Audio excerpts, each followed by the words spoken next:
many of you believe that having a hobby is a healthy and perfect way to express your individuality? Show of hands? Now.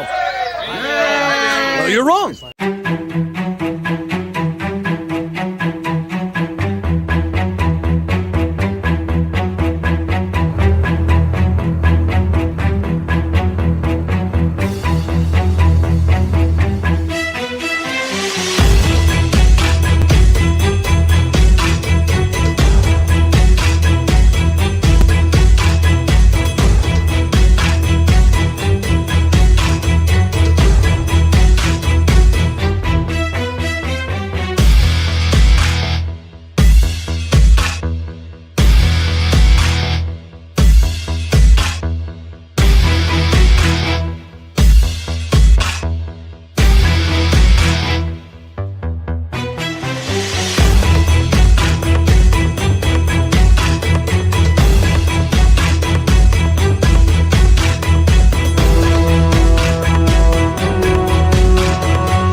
Good evening, everybody. Happy Saturday, wherever you are. And of course, good happy morning and happy afternoon if you are in a different time zone than we are. Welcome to Discussion on Babylon 5, Season 3, Part 4. Yes. We're slowly getting across there, but we're coming to some great episodes here, especially the one that we're going to be starting off, a very pinnacle one.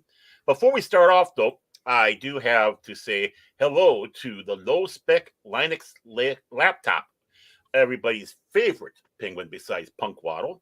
They're actually equal, but we're still waiting for Beyond Penguin Dome. 2 penguins enter, 1 penguin leaves. And we can't forget that crazy Norwegian, my friend Jay. Sorry, I wasn't able to get on the show earlier. I was in the middle of doing a bunch of things. So, but I think we're going to be working together on DJ Ronnie G's show Monday night. So be on the lookout for that.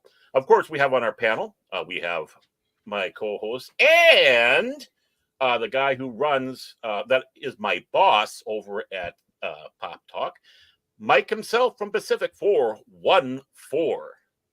Good evening. Good evening to all you non-Centauri out there. Yeah. I mean, he's so proud of being Centauri, he doesn't have a Centauri icon on there. It's disgusting. It's just disgusting. Yeah, I agree. Mm-hmm. And we're well, we'll get to you. Right next to him is Mr. Space Jesus, aka Lord Krit of Everest Production. Everyone's favorite orca besides Shamu.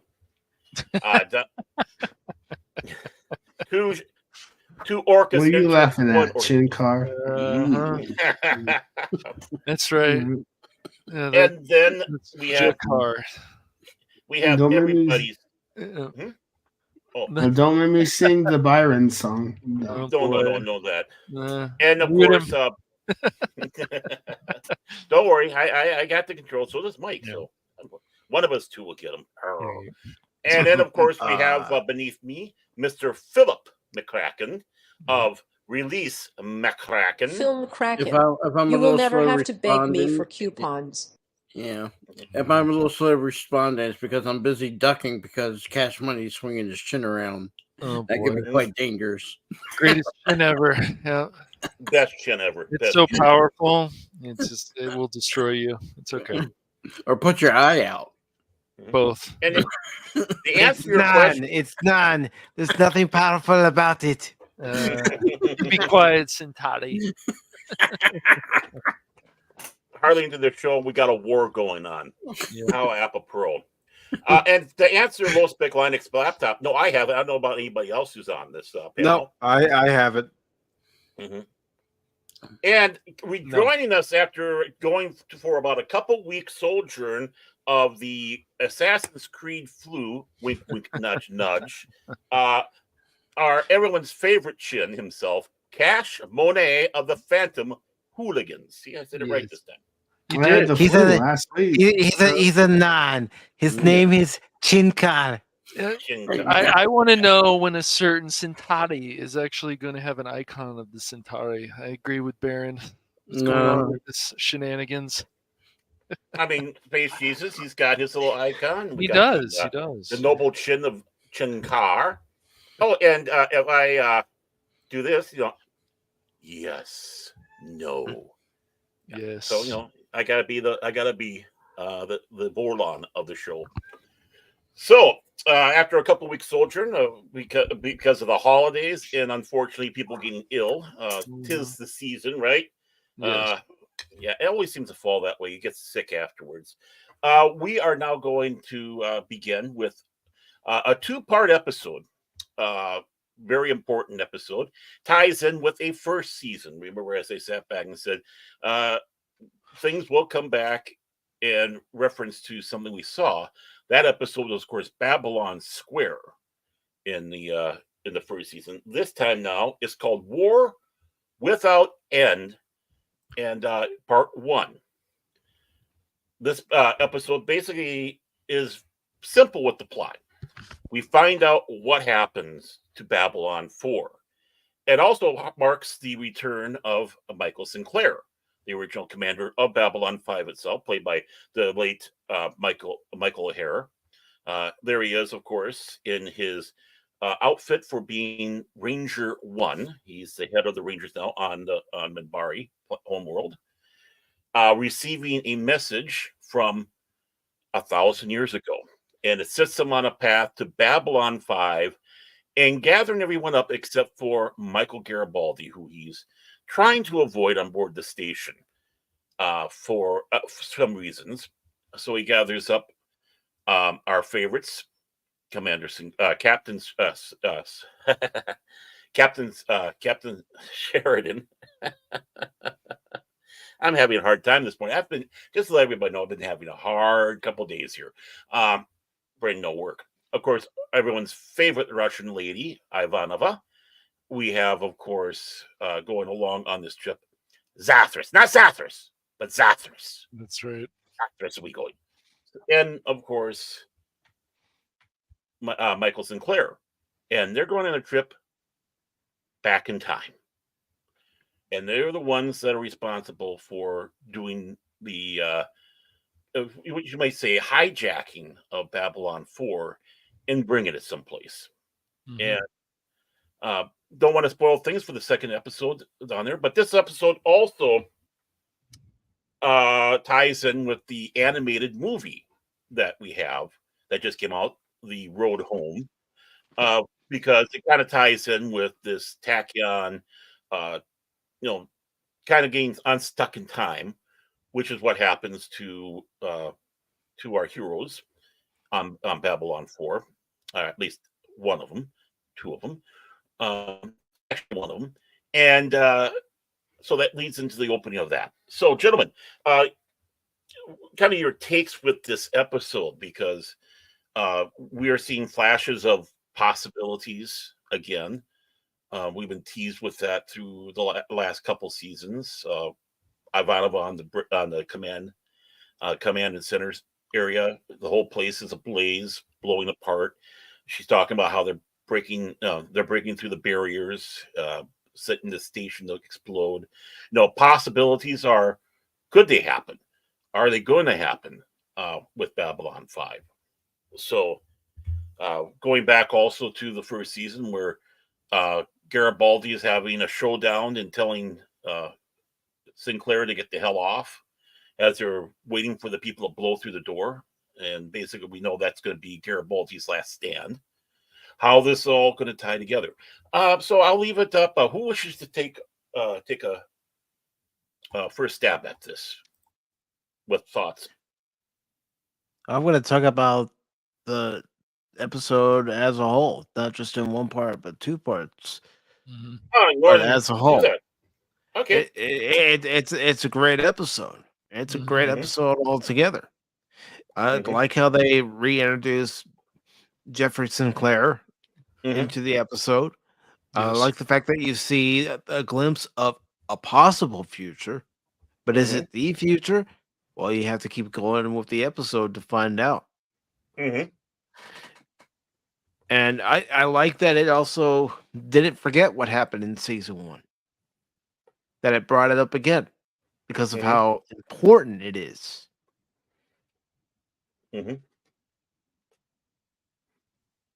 And I think it was a smart idea to have 2 characters not meet in this whole episode. I'm not going to say which ones until we get there. And Well, I don't know. I think I kind of brought that up. Garibaldi and Sinclair. But yeah, for some reason he's avoiding them. Yeah. Well, you finally got that. You finally got that. I'm gonna have to. There you go. Look at him. So noble now. He's eyeing down Cash Money. Because he's none. Pops and Toddy.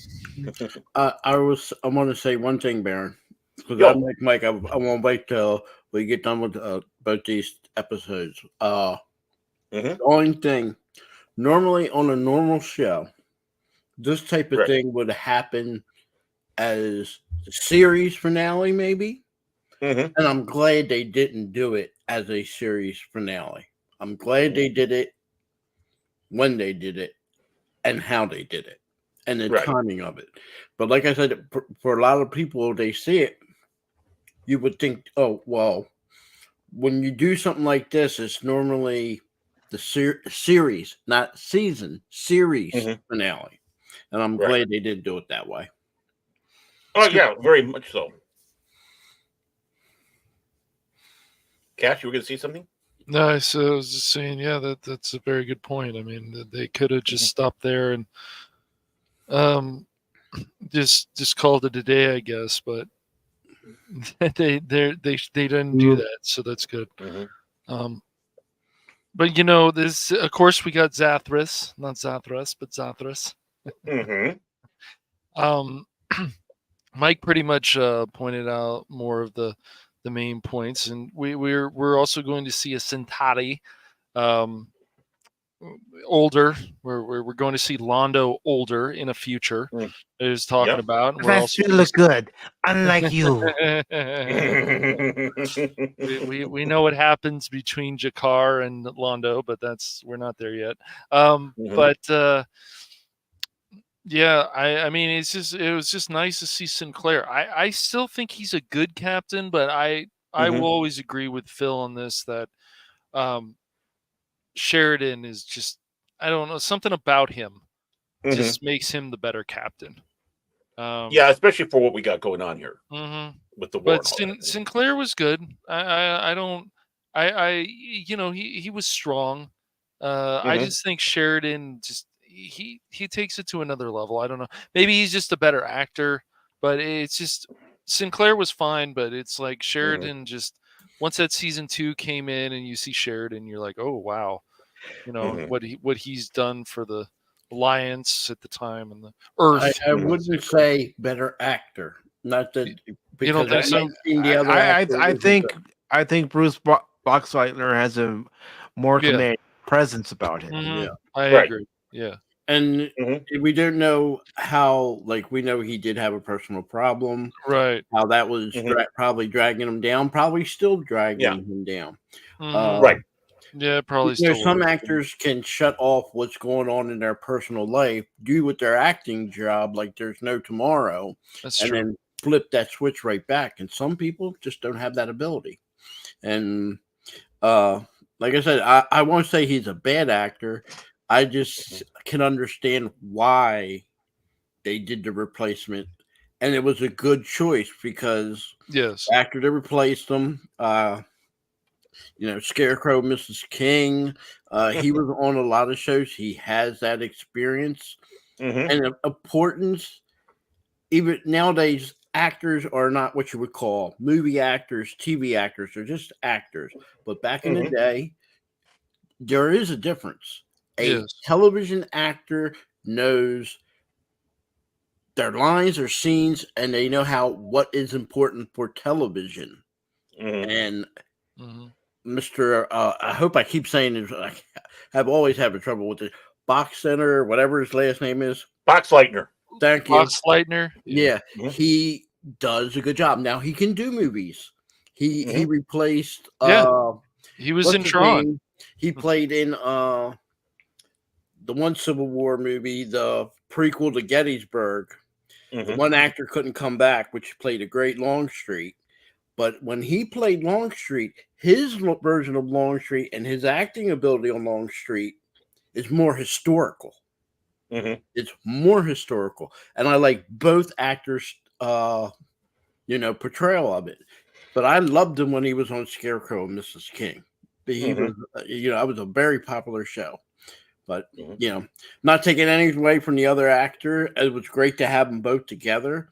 Oh, yeah, look at them together. That looks, just seeing them together was just fantastic. Plus, I believe Mecca O'Hare was more of a stage actor than anything else. So, and Bruce Boxleitner, as you're saying about the Civil War, and of course he was in the Gambler movie. He was a little bit more into the Western area before going on to like doing Tron, then bring him back alive with Cindy Morgan again, rest her soul. And then that Kenny Rogers, he said the Gambler, Kenny Rogers. That's where I remember him first time. Yep, not a bad movie. Yeah. So I remember when I told somebody that Bruce Boxleitner was taking over the role on Babylon 5. They go, "Oh, I hope he wears his cowboy boots." The one lady was saying, she was it's such a cowboy guy.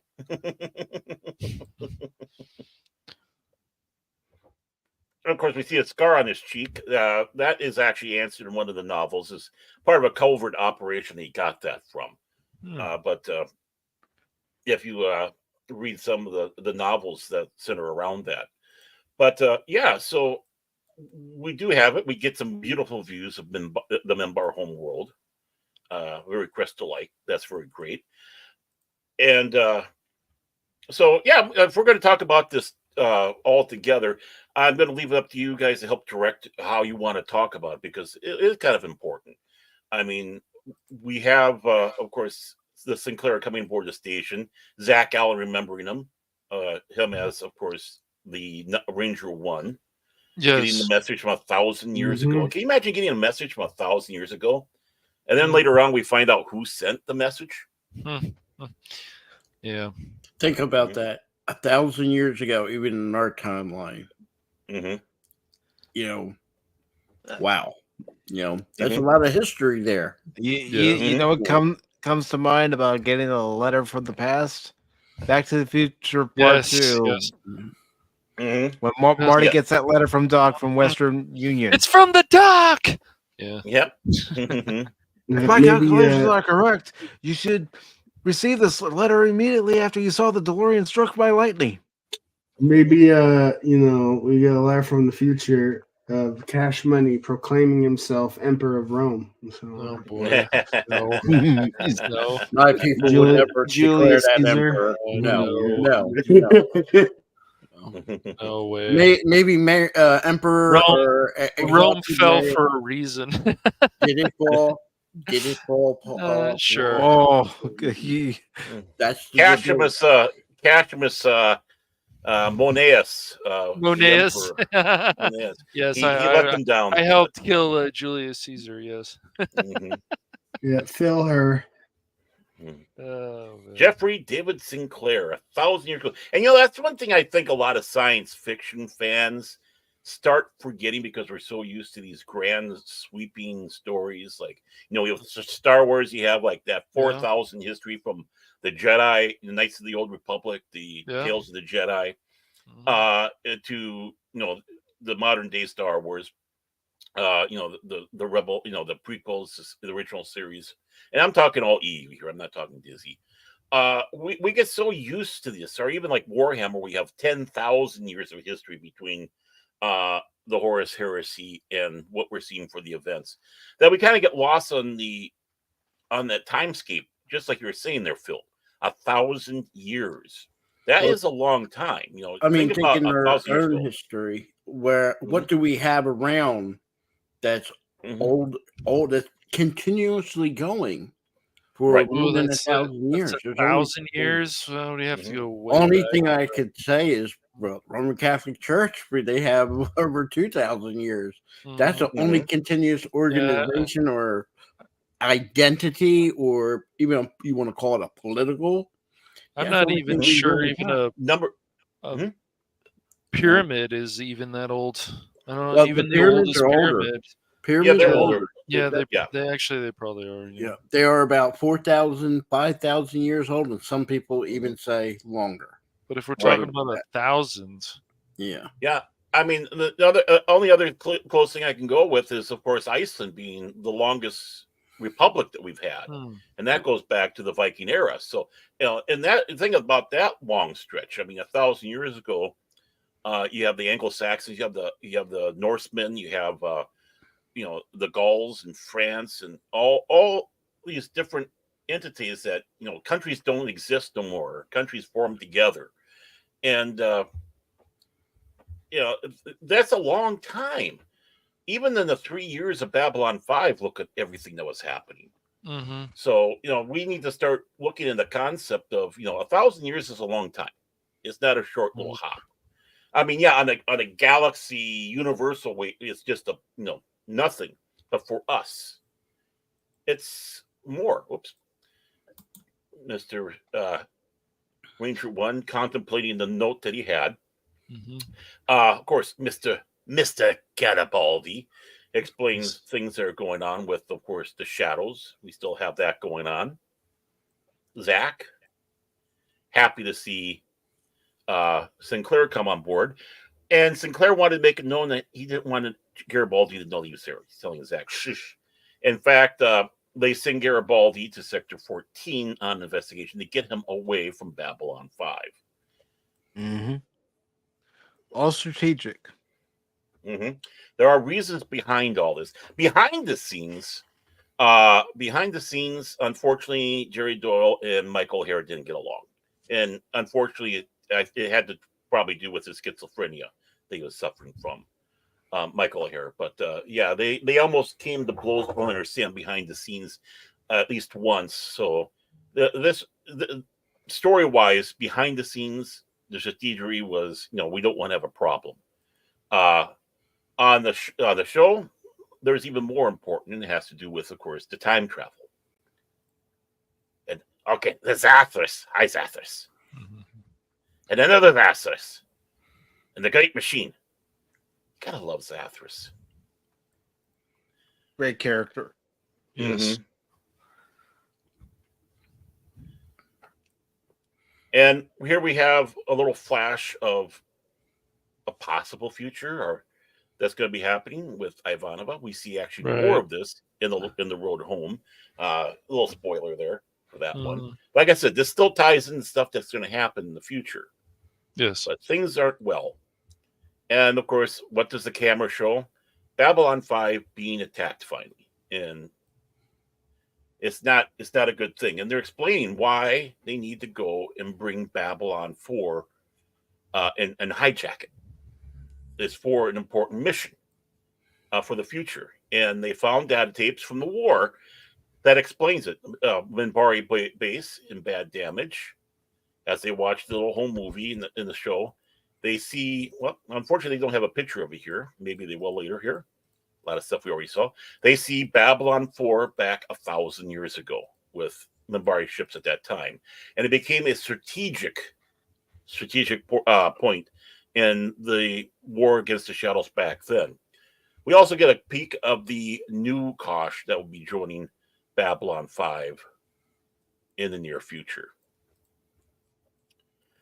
So, of course, and that's an important thing to point out, that the new Kosh says the name, and it's actually a surprise of what name it that this new Kosh goes by. Mm-hmm. Oh, and someone else got alerted, by the way, and that was Delenn from 1,000 years ago. And now she sees what needs to be happen, what's to be done. The meeting, of course, between the commanders of Babylon 5. And, I have to say, I'm intrigued to see what would have happened if Michael O'Hare did stay. What direction some of the story flow would have been and the approaches. Zathras again. Boy, they like to double up on these pictures. And, of course, Mr. Garibaldi out and being sent away. Now, of course, we have our Tripid team. They have on them little discs that help them keep linked into time because they're going to go on a little time travel voyage, and the Great Machine's going to do it for them. It appears that the Great Machine was one of the reasons why Babylon 4 was moved in the first place. Mm-hmm. But they had a little bit of a burp, and they brought Babylon 5 forward in time, which was the first example that we had. Now they're going to go and hijack it and bring it to where it's supposed to be. Yeah, and Zathras makes a point as to why they have to wear the time stabilizers because of how dangerous it is to go through time without them. Mm-hmm. It's not a good thing. Nope. More of the horrors that we see on Babylon Possibilities, the films. The reactions to seeing Babylon 4 back in time and why they need to do this. Any other thoughts that people have with this here? Mr. Cash Monet or Space Jesus?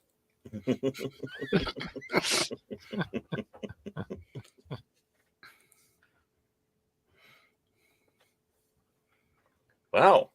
Quiet. I'm impressed. Zathras. Well, since we're going to be talking about this all, unfortunately, one of the time devices does get broken.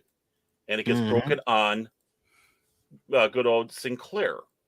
And he begins a unique little journey through time. Sheridan. Sheridan, sorry. Did I say Sinclair? Yeah. That's the trouble with having two heroes. They have JS on there. Right. And, of course, we see, of course, Sinclair basically saying goodbye to Mr. Garibaldi. He's got to make it known that he's probably not going to return. Goodbye, old friend. Like some of his feet. And, of course, here's the devices to keep them in time. Zathras has that. And Zathras is explaining to them why they need to wear them. Mm-hmm. As only Zathras could. Mm-hmm. And, Zathras isn't an idiot. He just Zathras is just Zathras.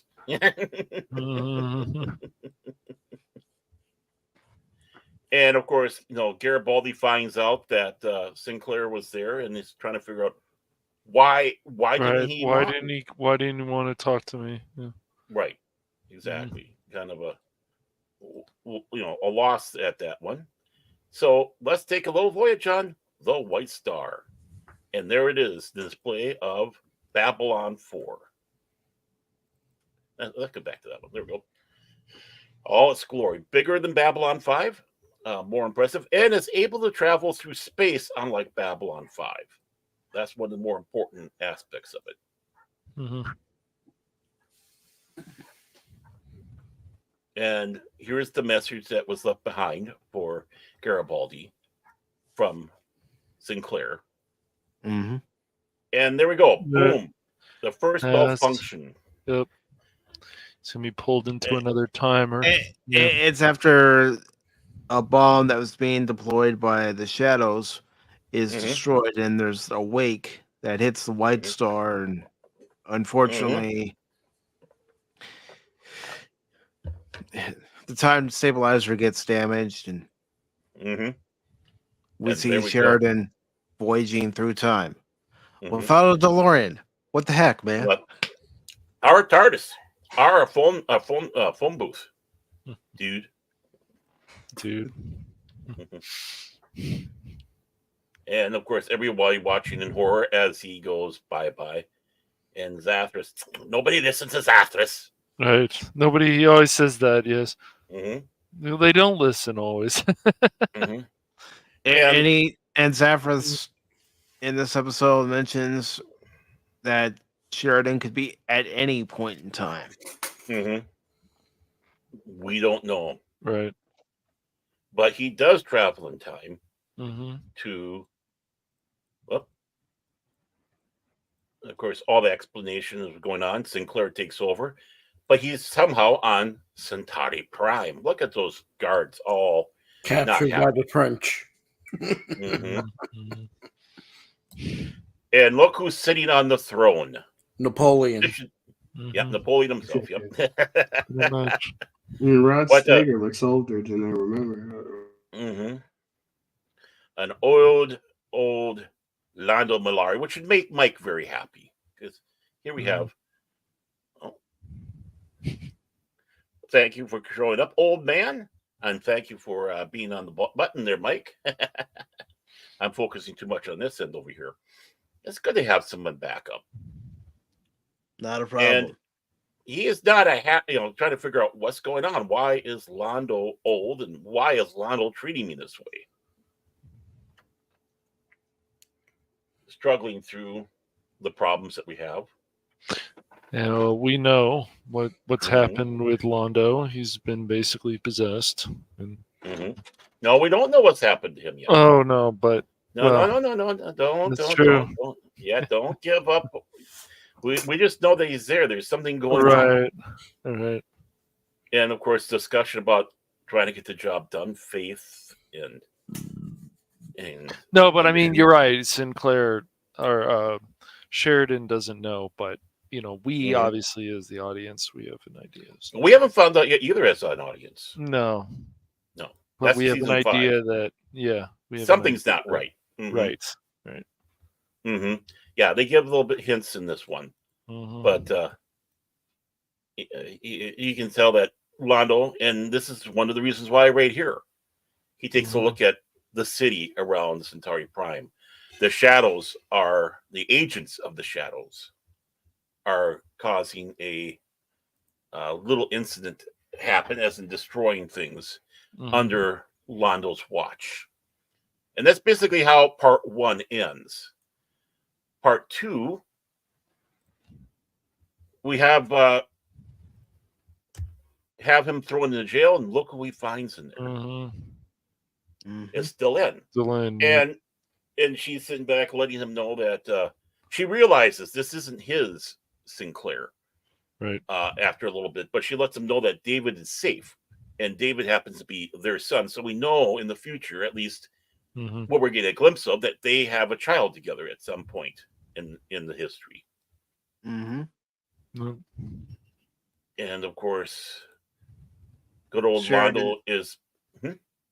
Sheridan is taking Londo, and then we find out after Londo dismisses the guards that Londo has to do something in order to tell Sheridan some information. Exactly. Meanwhile, we have our intrepid explorers land on Babylon 4 and break through. And they actually brought back many of the cast from Babylon Squared on board the station. And of course, the explanation, there's stuff with going on. Basically, if you saw Babylon Square, you can kind of tell that they're having issues and they don't know what's going on themselves. So they're having to sneak through the station, hoping that they don't find people on board the station that'll cause issues. An unhappy Labanova. And of course, a happy Marcus, because he gets to knock him out. Yep. And of course, they're trying to rig stuff so they're able to get around the station unnoticed to try to get their job done to bring Babylon 4 where it belongs. But of course, we still get more scenes of Centauri Prime in its not so much glory, the palace. Zathras is boarding Babylon 4, bringing all the equipment stuff. Not the one. And he sees Sinclair, or Sheridan, I mean, my apologies, kind of phasing back in after a bit.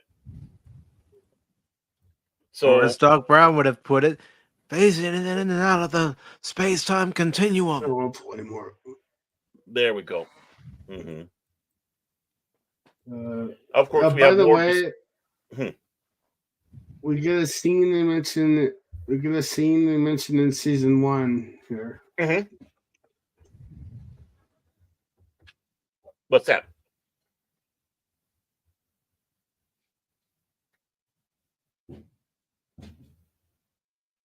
Hello? Krit? Sorry. Space Jesus?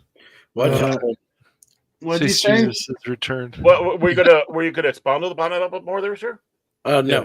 I'm still going to wait to go more when. No, no, Space Jesus. Oh, space. What did you say again?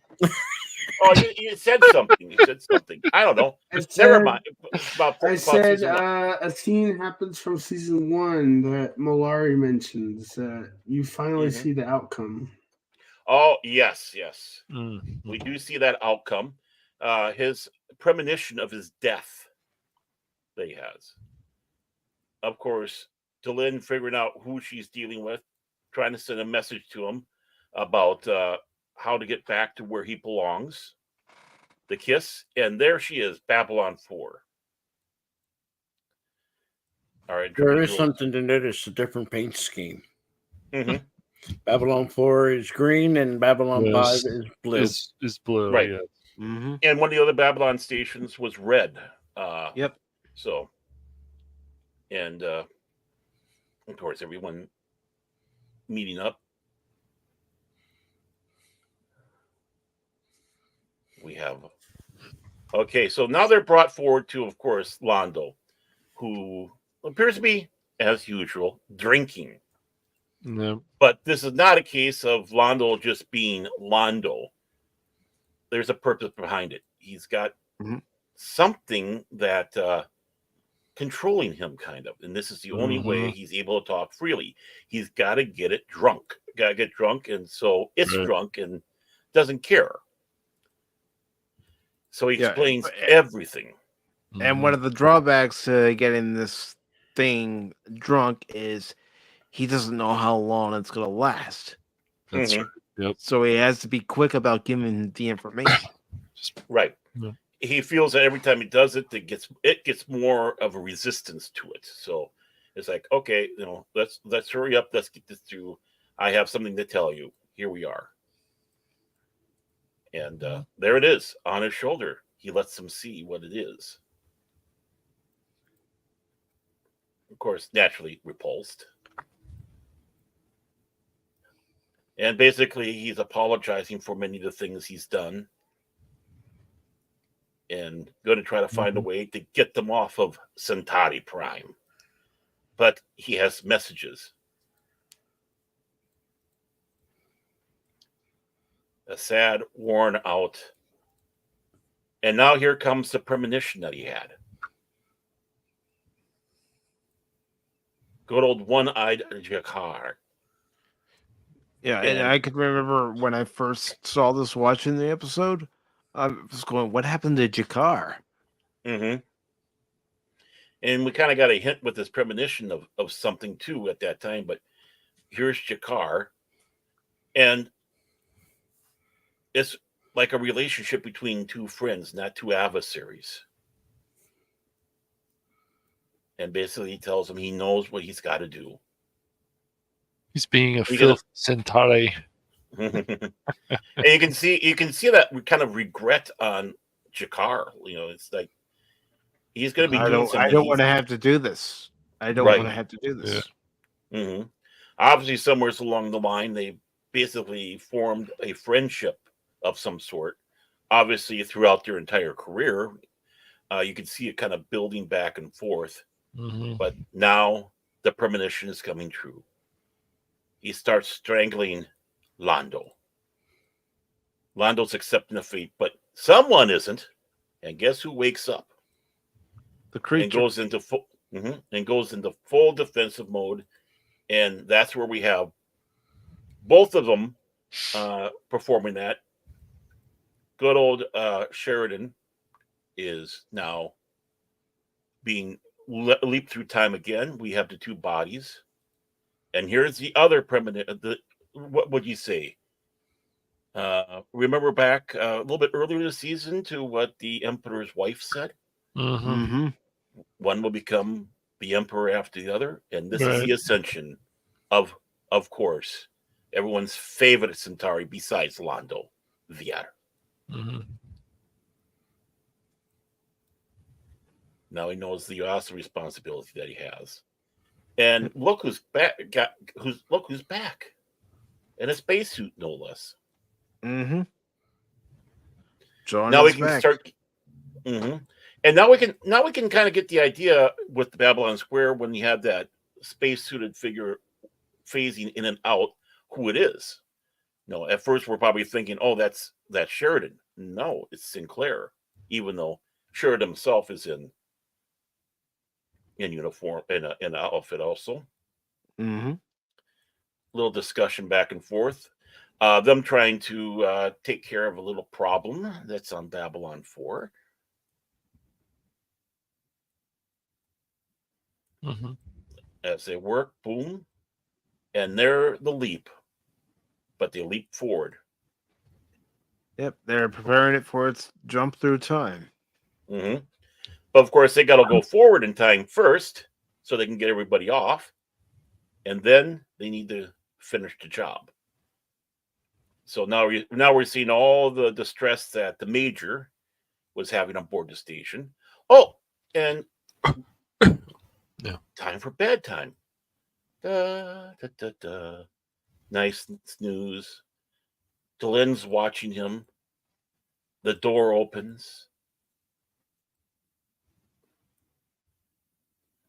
I don't know if they have the picture for that. And then she sees who it is and drops her little snow globe that she's got. Another premonition of what's going to happen. But while we're at it, we're back on Babylon 4, and someone's starting to age with this process. The reason why, and the reason why Garibaldi didn't join them, even with that little device, it was going to start messing around with their personal time, their physical body. So to spare Garibaldi from doing this, Sinclair made sure he wasn't able to go, and this is where we start seeing that Sinclair, who was older at the end of Babylon 4. Everything again tying together. Zathras, not Zathras, but Zathras. Mm-hmm. God, she's beautiful. I love it when she smiles. I do too.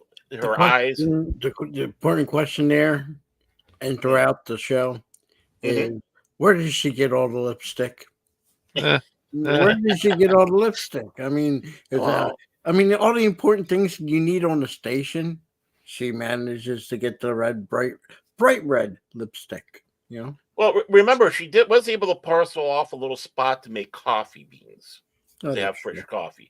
So this is Ivanova. She's Russian. She knows how to do things. She's clever. She's right. Clever. Remember her other favorite Russian, Chekhov. She's resourceful. Mm-hmm. And she knows she has. I mean, how does Garibaldi get his stuff on board the station? With all this stuff, going on. You mean like the pasta and everything? Mm-hmm. Yeah. Well, Italians always smuggle it. Yeah. Mm-hmm. But she's got her ways. She's a smart woman, smart cookie. Discussing everything that's going on, and I think they're realizing that Sinclair is not going to be returning back. Now, of course, this is where they start bringing in stuff from the first season, basically the rescue off the station, to get everybody off the station. Zathras trying to fix the device for Sinclair. And guess what? He's found. Which, of course, ties into the first episode. The only problem is that didn't connect. They said they found him when he flashed on board the ship. In this case, he just found him on board the station. So there's a little continuity problem between the two of them. And, of course, Delenn on the White Star.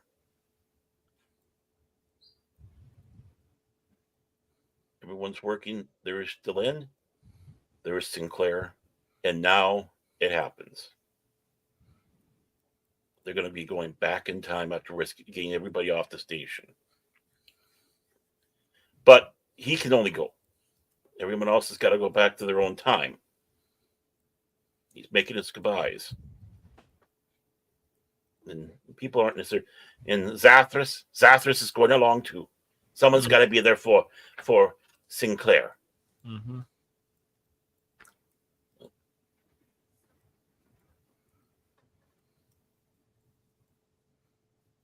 The farewells, the goodbyes, and they watch as Babylon 4 disappears through time. But on board the station, if anyone recognizes that device, it's the same one that Delenn had, the Triluminary. Mm-hmm. And he's putting it together. He's working on it and cocooning. Now we go back in time to 1,000 years ago. Boom. Which is kind of nice because you kind of see Vorlon ships, the older style Minbari cruisers. I love the fact that they actually went out and designed an older design ship that they have. Mm-hmm. And of course, Babylon 4, which must be something that really threw the Minbari off when you have two Vorlon ships and this big station just appearing. Zathras greeting the Minbari coming on board Babylon 4. Welcome to Babylon 4, by the way. Come, Fizz, come. I'm Zathras. I'm your tour guide. Yeah, exactly. And then we enter in and we see the two Vorlons unsuited. And we have a half Minbari, half human, who is now known as Valen. Yeah. So all this time. So all this time, when they talk about Valen, it was Sinclair. When they say that there is, the connection between the humans and Minbari with the soul, when they captured them and they stopped the war, this is the reason why. Because, of course, he goes back in time. He's now both human and Minbari, like Delenn is. And now he leads the people through victory and setting up a lot of the ways of the Minbari people, the Great Council, the three, and becomes one of their most revered leaders of all time. Little did they know it was a human. Humans do it better. Which, I'll leave it on that one right there. Now, this is where I held off saying this. And I'll say it now because we've come to this episode. Because I never really wanted to give anything away beforehand. But this is something that worked with, unfortunately, Michael here leaving the series in season 1. Because when this came to this point in the show, originally it was just going to be the guest star of the week, or in this case, 2 weeks, that was going to do this part. With it being Michael Hare, and we've already been noticing that there is some connection with the Minbari people, we do now have that sense of loss of a character, but answers to the character and know that the character is in a good place. It has a much more impactful meaning to us as fans of the show, seeing Sinclair becoming this than just the guest star of the week. Couldn't you say that Sinclair went full circle? Right. This is one of the unintentional things that really helped the storytelling, the lore of Babylon 5, which makes me worried about this reboot series, how they're going to do something as impactful as this. If they're going to do this type of story on a reboot, that's what worries me. But it's one of those. But it's one of those things of a happy little mistake that ends up becoming a very pivotal moment in the show. Like you said, that full circle and filling up that lore and making that such an important piece of Babylon 5. And, surprising everybody, including JMS.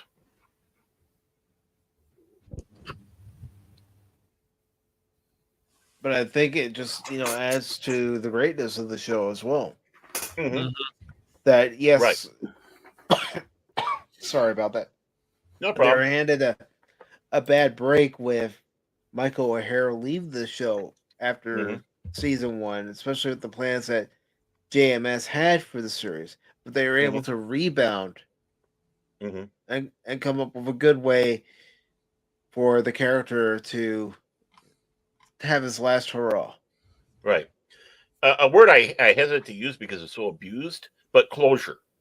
We have closure to the character. And and he's not gone from the universe because their character came back in a few books. One explaining his trip to this point and going through time and explaining his scar. There was a 3-part comic book series called In Valen's Name that talks about his history 1,000 years ago. It was originally published in the Babylon 5 magazine in Britain, and of course released here in 3 parts from DC Comics.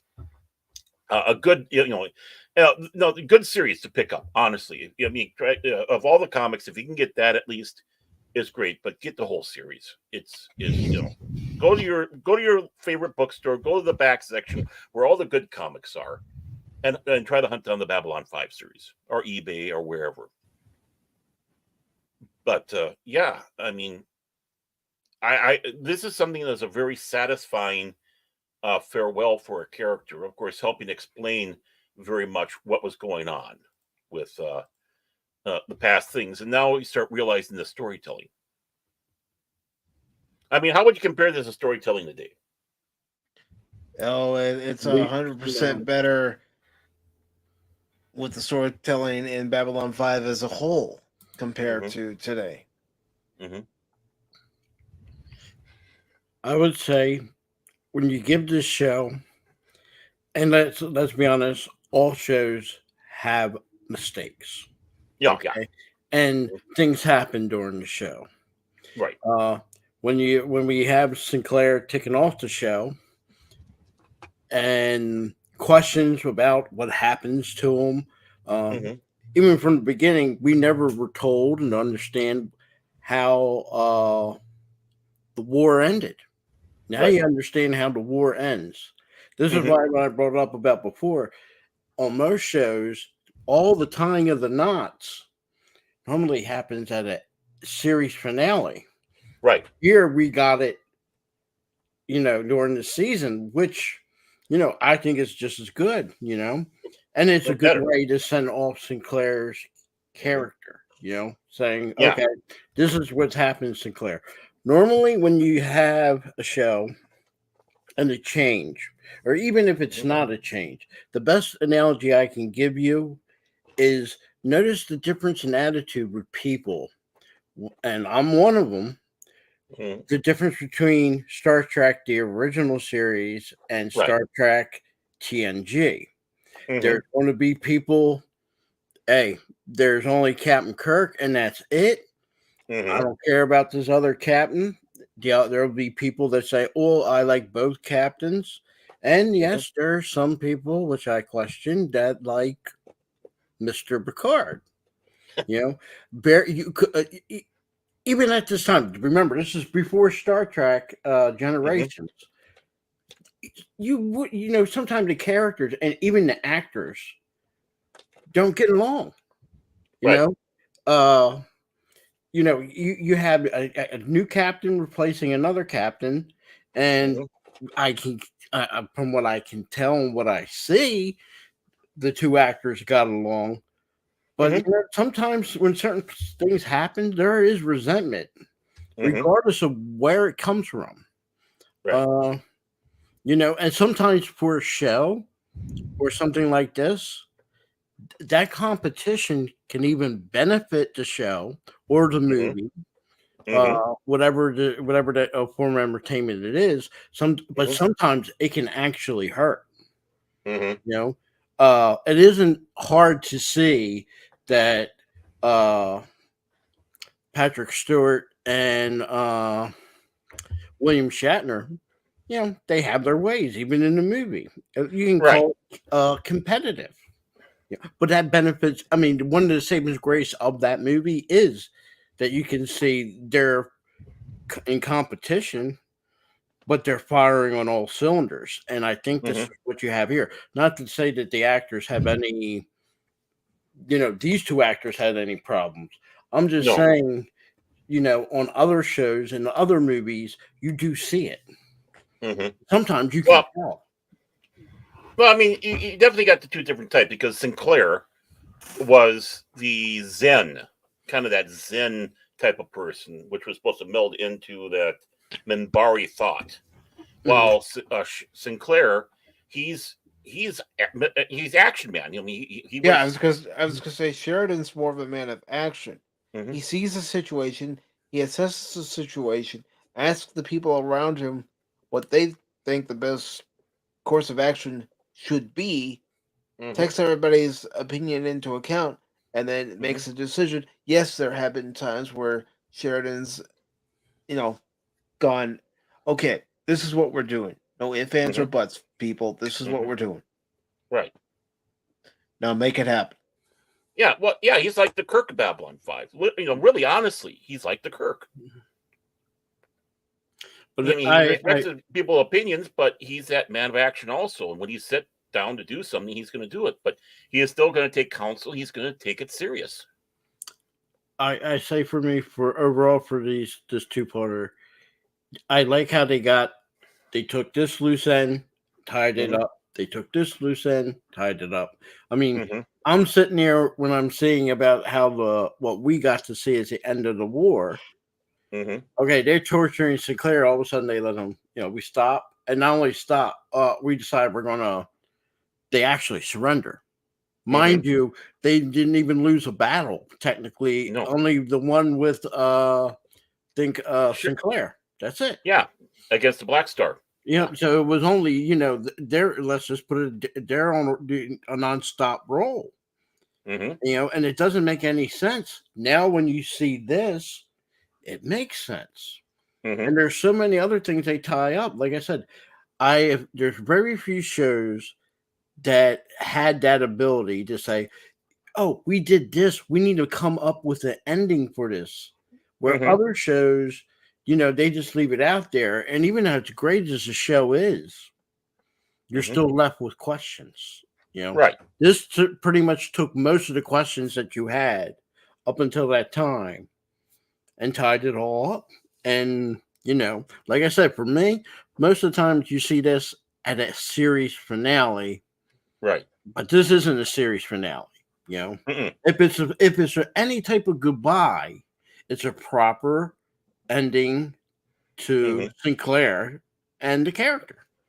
Well, I think this shows testimony that for JMS, the storytelling is more important than the gotchas. Yeah. And if you're just going to keep the good stuff for the gotchas at the end, then why do you have the middle part for it? And you have a planned story anyways. You want to tell this story. And when it falls, it falls. If it happens that this falls at the season finale, it falls to the season finale. In this case, it's not.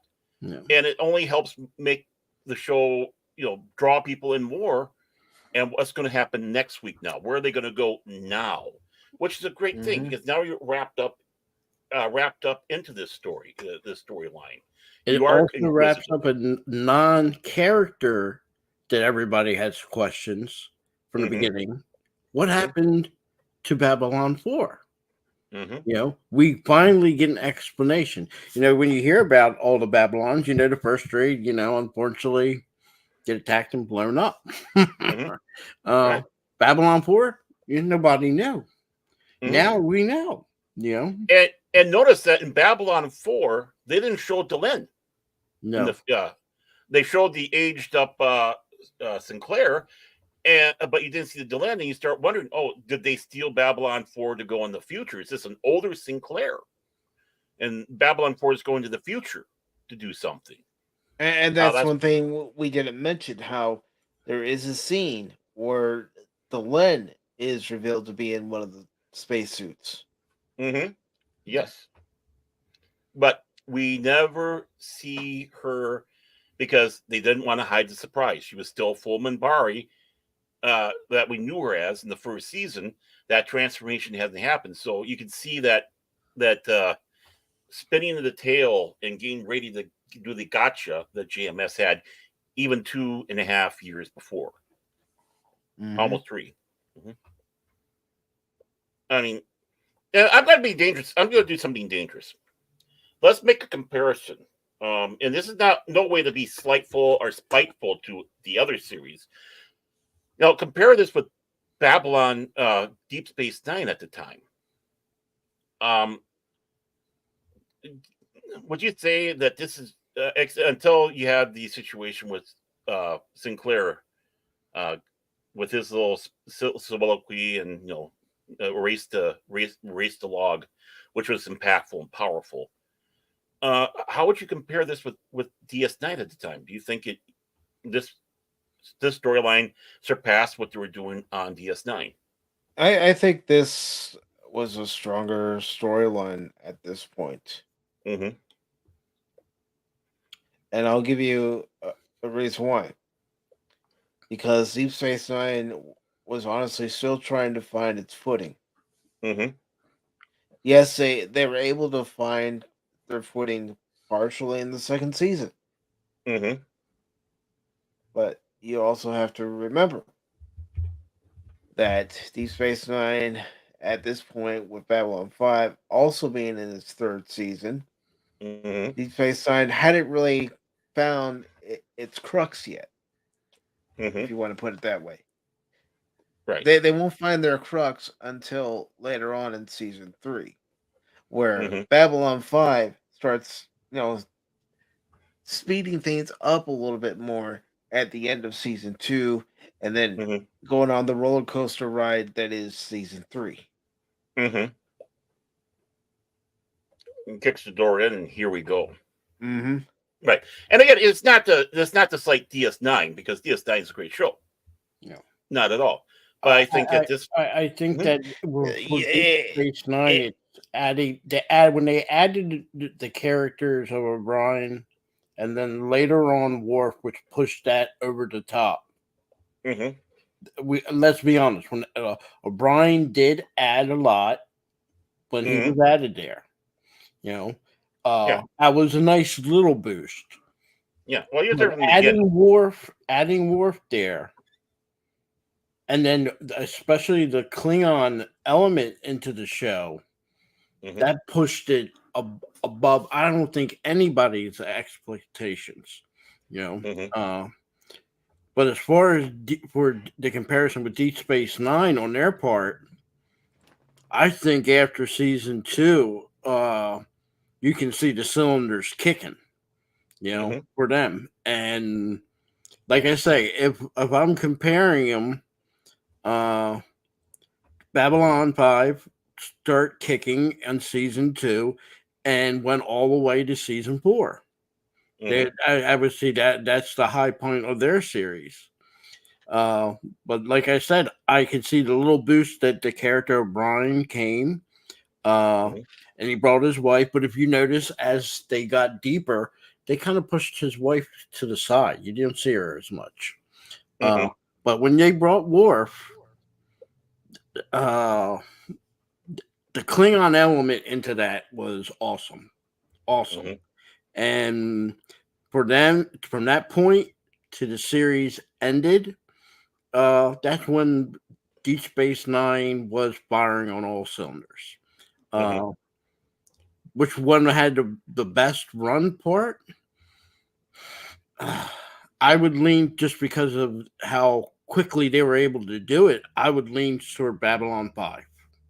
Yeah, they were able to do it from 2 to 4. 5, you can do a question mark, but you know what? Season 1 for Babylon 5, not Babylon 5, Deep Space Nine, Season 2 was a lot better, and they're starting to get there. But just like as Mike said, it took them to season 3, where you start seeing, okay, we're seeing momentum.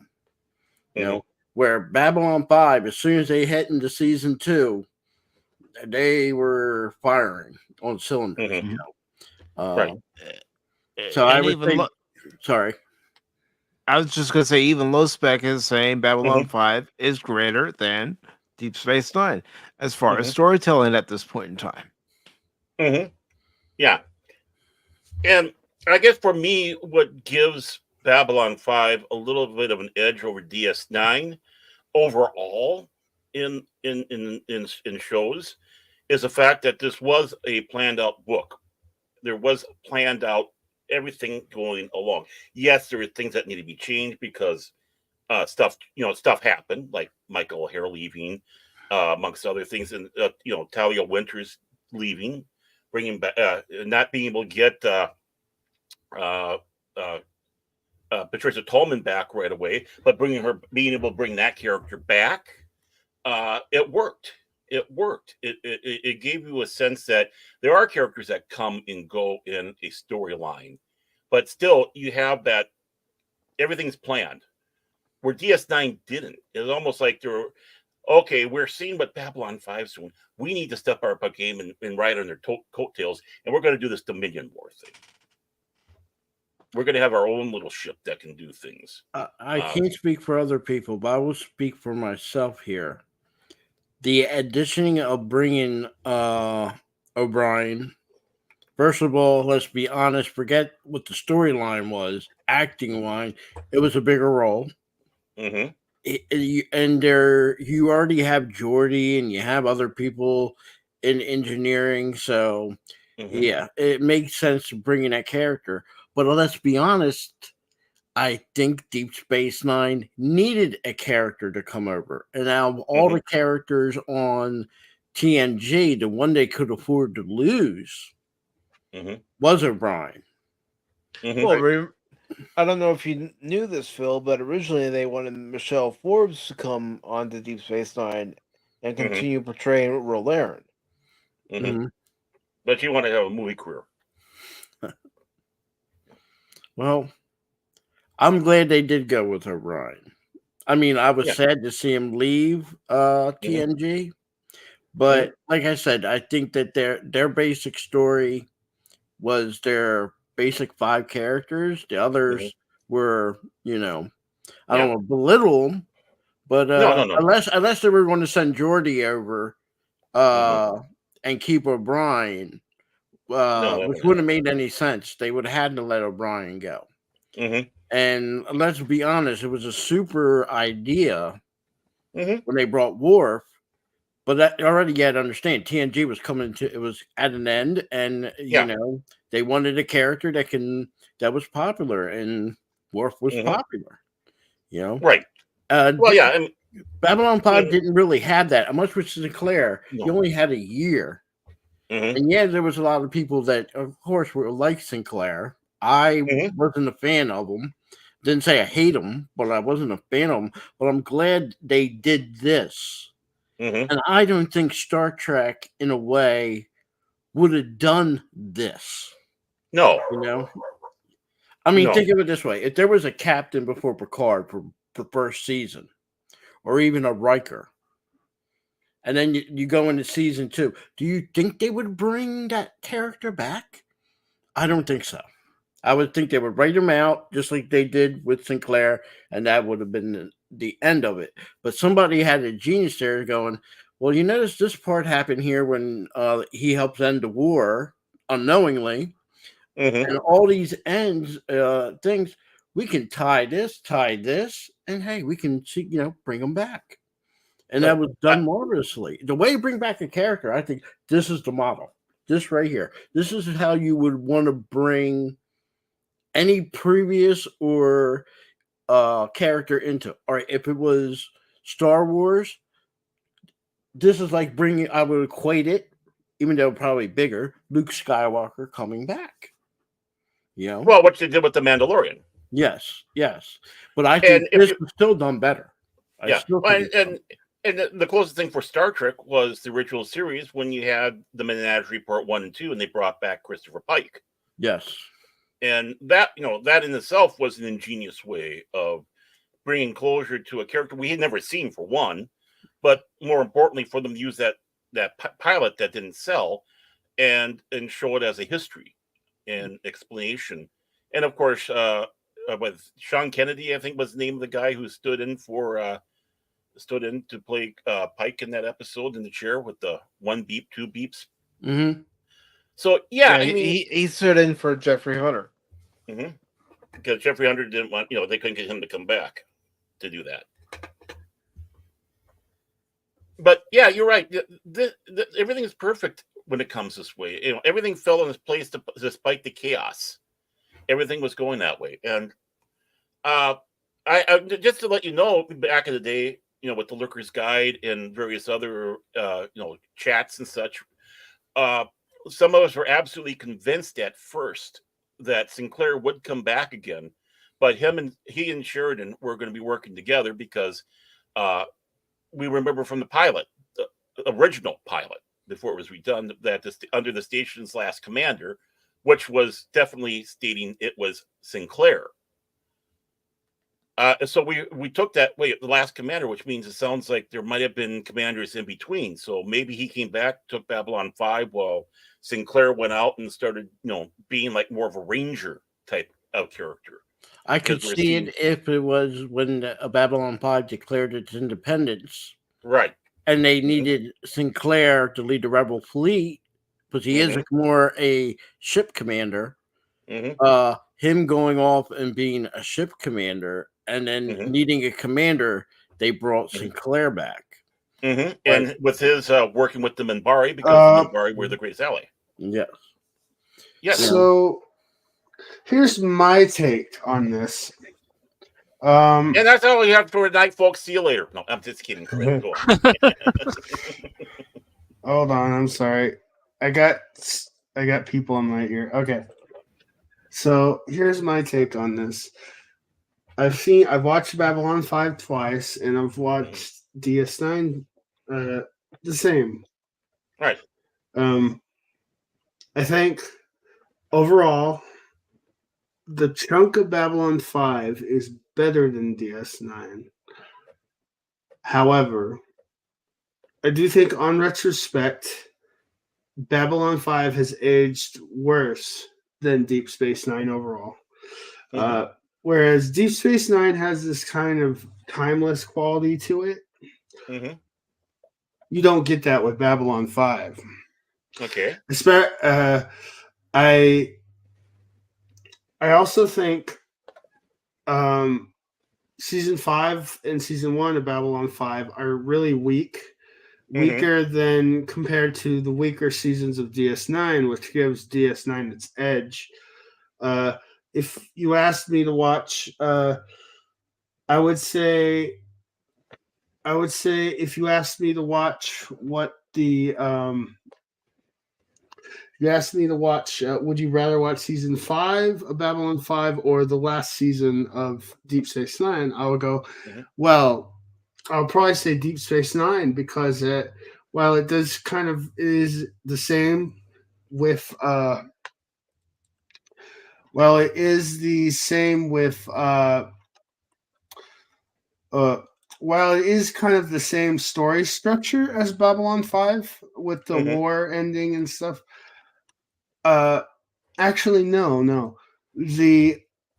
I feel like the last season of Deep Space Nine is more like season 4 of Babylon 5, which kind of rushed. And there's some stories like the whole Edgar story, which reminds me a lot of the Section 31 storyline from Deep Space Nine, in how out of weirdly placed, but yeah, it connects to the story, how connected it is. I can't say the same of that for Babylon season 5, because season 5 seems tacked on. When I think tacked on with DS9, I'm more or less thinking of Jadzia Dax's death let's spoil it. And maybe some of the filler episodes, but I think it's kind of worse in Babylon 5 because this storyline really goes nowhere, and it takes a chunk of the season, and it's not really as enjoyable as the last season of DS9, which kind of just goes banger after banger after banger after banger episode towards the finale. But if I have to say, what do you think is better, the middle chunk of Babylon 5 or season 4, 5, and 6 of DS9. I would say probably Babylon 5. Mm-hmm. But I will always. You made a valid point there about season 5 being tacked on, because let's just face it was tacked on. Mm-hmm. Yeah, we get it this way, character-wise. We get a new captain. Not only is she a new commander of Babylon 5, but she's also the ex-wife of Sheridan. Well, that's not going to do ahead of ourselves with that. Sorry, but let's just say this: what they tried to do in season 5 on Babylon 5 looked like it wasn't thought out, wasn't planned out like season 2 to 4. Right. Where I would say if Babylon, Deep Space Nine had its problems, and logically for any show it is going to have problems, was naturally the very first 2 seasons. But after, like I said, they start adding the right people. They were firing on all cylinders for Deep Space Nine, especially when Worf came in all the way to the end. Mm-hmm. You didn't say, "Well, I'll skip an episode and I'll watch the rerun." You were watching this, even if you were a casual Deep Space Nine fan, you were watching it when it came out. I can tell you, I was very happy when the character O'Brien came there, because his thing with the Doctor there, they got along perfect, and that brought something to the show. I wasn't happy on the last season when Daxia died, and we know why. They're not going to go further, but I wasn't happy. I didn't think, in retrospect, there's similarities between the new Dax and the new commander of Deep Space Babylon 5. They only had that one season to even try to make a character. That's not enough time. I do agree. I would say the final episode of DS9 is very solid. It's one of the better ones, besides a lot of the filler episodes in that season. But the filler episodes are good in that season. So what am I complaining? The baseball episode, I love that. But I think the one thing that pulls it down is no one really cares about Ezri Dax. So yeah, she's one of the downsides of DS9. But again, my big thing why I think DS9 over Babylon 5 is just Babylon 5 doesn't really feel as timeless as Deep Space Nine. And it's nothing against the production. It's but when I think of Babylon 5, people have a hard time getting into that more than it's also the same for the Next Generation. I think you could say if you didn't know any other Star Trek and you watch the Next Generation, the carpets and the stuff like that, and so to speak, there is a certain timeless quality to it. Especially with the Bree Masters. And that carries on the DS9, even though it didn't have a remaster, unfortunately, because we all know CBS are cheapskates. But that's one thing Babylon 5 has. They got a remaster, even though they upscaled the CGI, they did remaster the footage. Oh, I heard a cat. Yeah, I heard a cat. Yeah, that's on my side. Sorry about that. Obi was tormenting a little girl. It's okay. I'll get my hearing back soon. Yeah. But I have a question, and this is for the Deep Space Nine people. I consider myself a Deep Space Nine fan, but as far as my memory on when everything come and happened, my question is, when this was going on, when this episode, 2 episodes dropped, is it the same time when Cisco and Dax go back into the original Star Trek series? No. I don't believe it is. Okay. No, I think that would happen the next season within Babylon 5 season 4 and DS9 season 5. So do you think they were influenced by this? No, I don't think they were. I think they wanted to do an homage to the original series and That's what they came up with.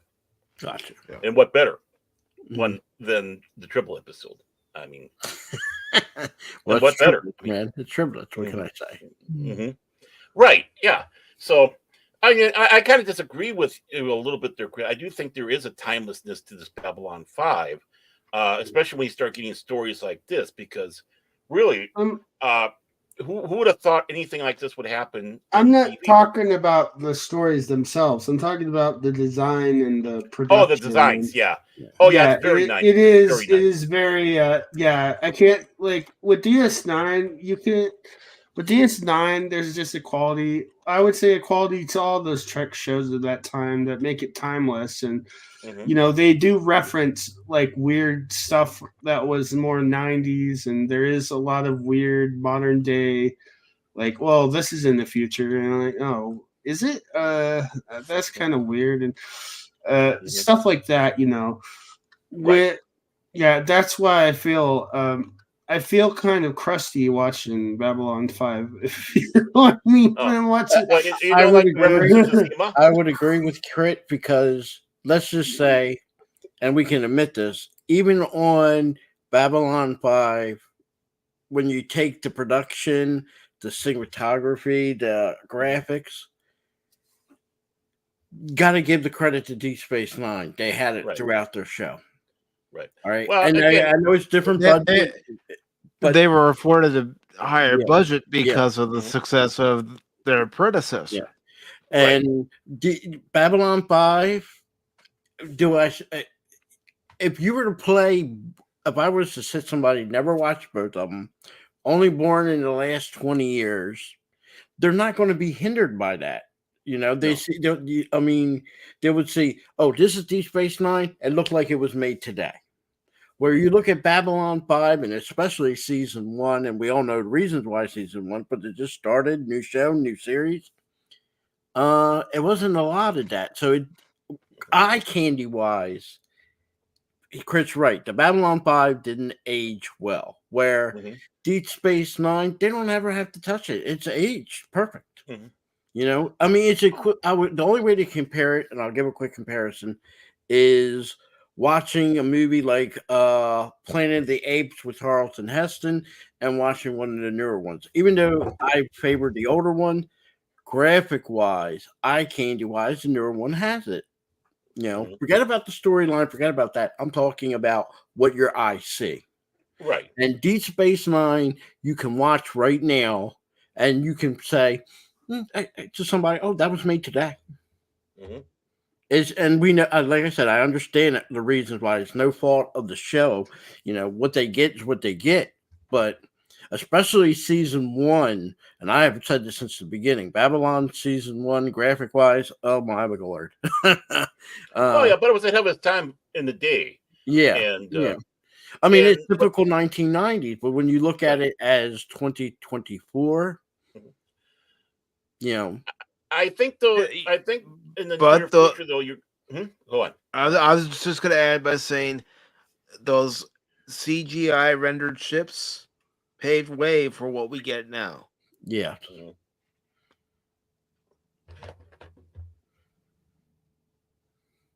I mean, that it does.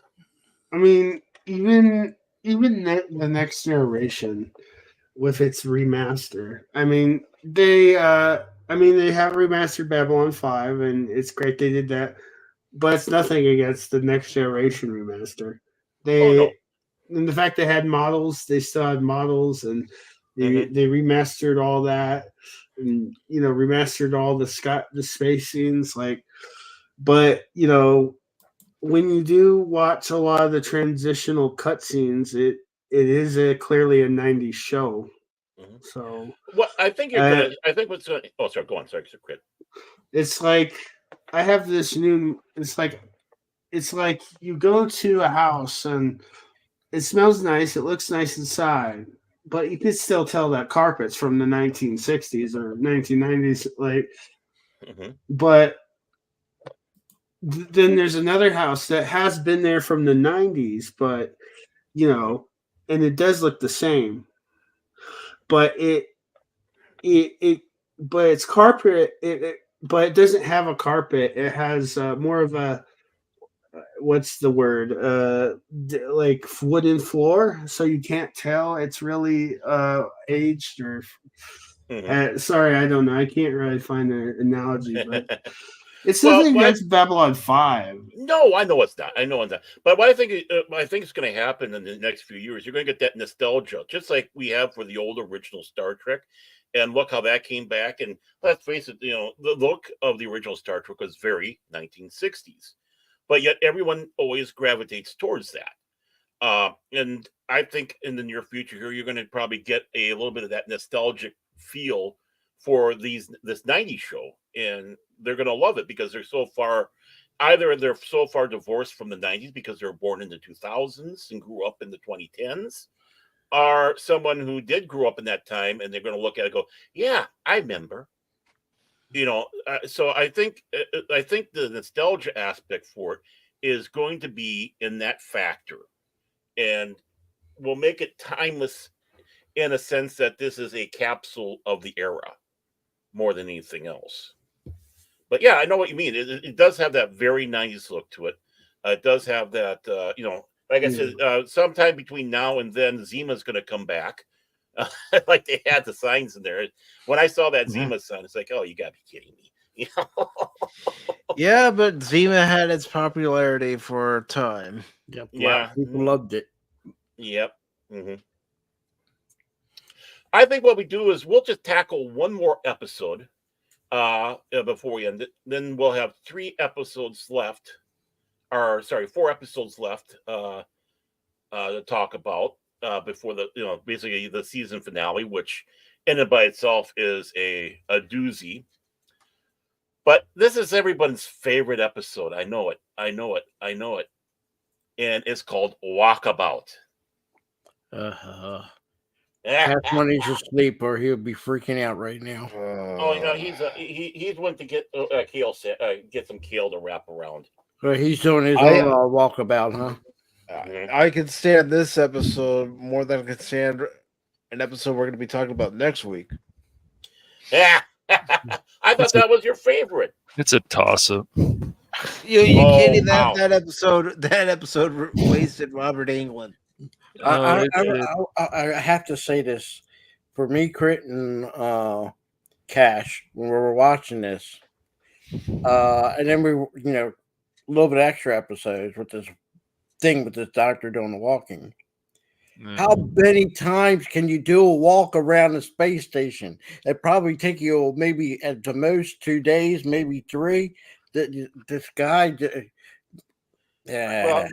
Well, the station's 5 miles long, and then just think about those levels of down below that they have.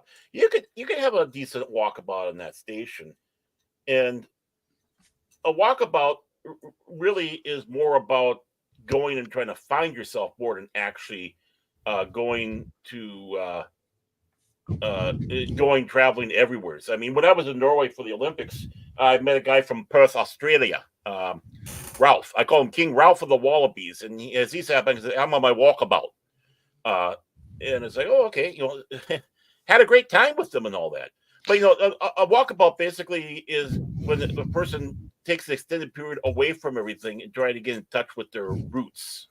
Right, so he's going to section 13, deck 12 to go find a janitor's closet, and going on to another deck just to compare janitor's closets. They drag the thing about any of these storylines, when they start dragging them, you can certainly tell. And I think this whole drug thing with Franklin and then the walkabout, and he's getting better, and it just kept going on and on and on. And I just think it went on way too long for this season.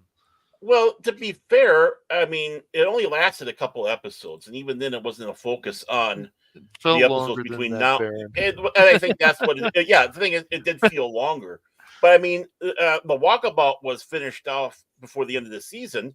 And after this episode, there's 4 episodes. So, and even then, they touched on it maybe once or twice minorly between now and then, but it came to its final conclusion. So, yeah, it did feel long. I think it felt long with that last episode.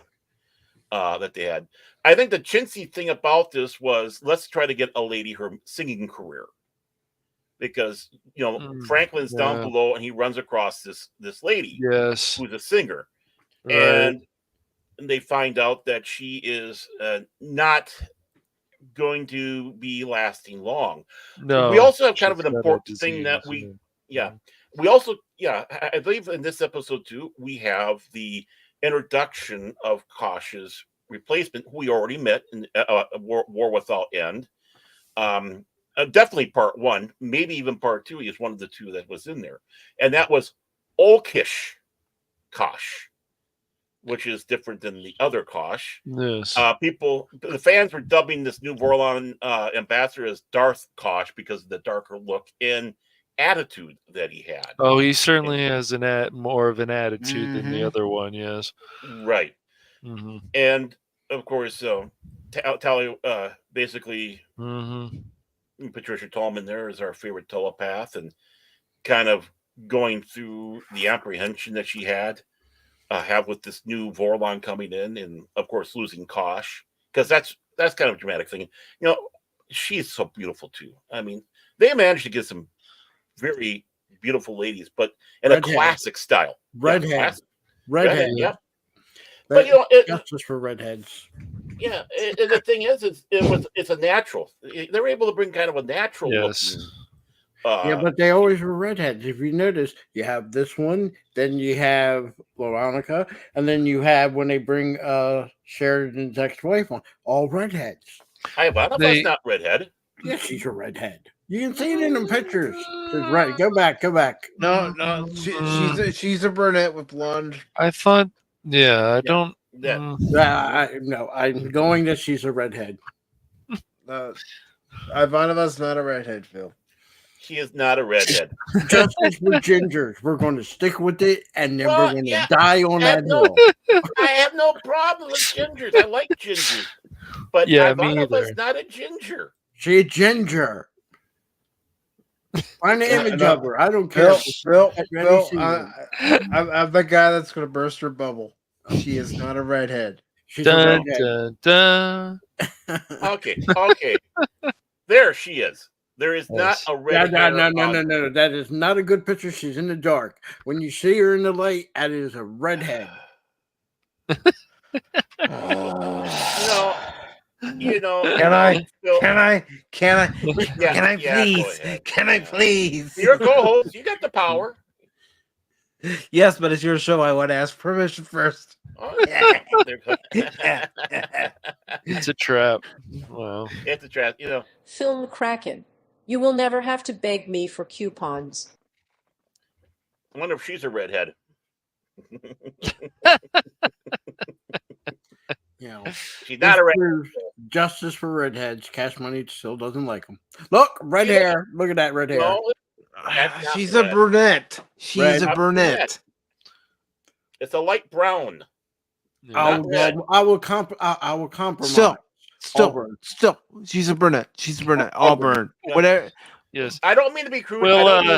We'll see if we can get her on the show, and then we can ask her. No, I'm kidding. No offense. So I don't want to have any offense to anybody, but I've seen her layout in a certain bunny magazine, and the carpets match the drape, and she's not redhead. Really? You went that far there, Baron? He did. Yeah, I did. I got to shut you down somehow, Skipper. Even imagine if she was on the show right now. What would she do? Lie about it? I mean, it happened. It's a little darker than actual hair. Not with us all simping for her on this show. Because we're all simps for her. That's right. That's right. If she's watching this right now, we are all simps for you. We'll die on that hill. He shut down Phil harder than shutting down the putts with knowledge of a couple chapters of the book. Oh no! Oh, that ain't fired. That ain't shots fired. Dude, That's fired. Oh wow! I wish I had that clip that you have about escalating. I don't have that. I need to get that. I'll make you one. I'll make you one. I'm sure you will. I don't even have anything to throw up there to counter that. The only thing that can cool everything down is some Cash Money's mayonnaise. Actually, I got this. Boy, I don't know what he's talking about. There we go. That's the closest I can do. That's the closest I can. Of course, we got Sinclair here.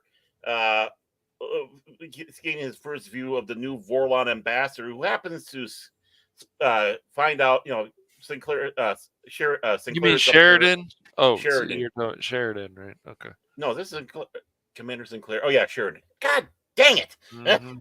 Yes. Have I mentioned I haven't been in my right mind for the last couple of days? It's all right. You're okay. But the Vorlon ambassador manages to find him outside on the station, and we get a good view of his ship, different colors, more ominous looking, kind of fitting the tone. And we have Jakar, and this is kind of a funny thing. We find out basically every species out there in space has their equivalent of Swedish meatballs, also known as breen. And of course, this aide comes in to meet with Jakar, and he notices that you're eating breen. He goes, "No, this is Swedish meatballs." But I have found that everybody out there has a form of breen or Swedish meatballs, which is, kind of a little humorous take about different cultures and how sometimes even throughout space there's similarities. And one of the things is basically the non-aligned worlds trying to get everything in line with the station. And of course, our meeting of Darth Kosh. Yeah. You can almost hear the breath. See, that's Redhead. not one. No. Redhead. She is not a redhead, Phil. Can I put him again? I would put up that pictorial if I could, but they get this channel, Don't do that. But we can also tell from the beginning that this character, this Vorlon, there's something wrong with this Vorlon. Yeah, that I've seen red eyes like that. That Vorlon is a Decepticon. Mm-hmm. Oh boy. And probably more. Oh, come on. Just try to be funny. I know. Mm-hmm. And of course, we have Garibaldi managing to hunt down Franklin on his little walkabout to the station. Cash Money's favorite part of the show. It's so great. Well, still, even then, the interplay between at least those two characters is fun to watch. I mean, anytime you have Garibaldi kind of having an interchange in one fashion or another, even in a stinker, what people would consider a stinker episode, is always great to see. And that's the one thing I can say about the show. The only time they really had a problem was with Michael O'Hara, and obvious reasons. Other than that, the cast was like family, and you can see that with how they played back and forth on here. Patricia Tallman basically saying that Richard Biggs was a bit of the little prankster, because he would start an argument with Jerry Doyle just to start an argument to get him going. With and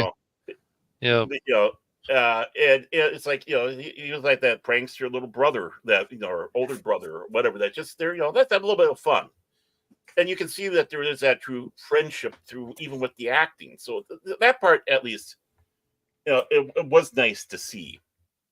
Of course, Olkish, the writing meeting his new of course, what did he do? He does the force choke on her. And she goes, "Harder, Daddy." I mean, what? Huh? No. Yeah. But basically, kind of putting down that, Kosh, the other Kosh was soft. I am not. And, she's still troubled by the death of the other Kosh. And now she's got to deal with this more sinister one. And could this be what the Vorlons are more like? And our Kosh was a little different than the others. Mm-hmm. So maybe the Vorlons are not as nice as we thought them to be. Yeah, I've always just think of them as obviously mysterious. I don't know if I ever thought of the Vorlons being nice, Even No. the other one, he still had to be persuaded, so it took a while. Yeah.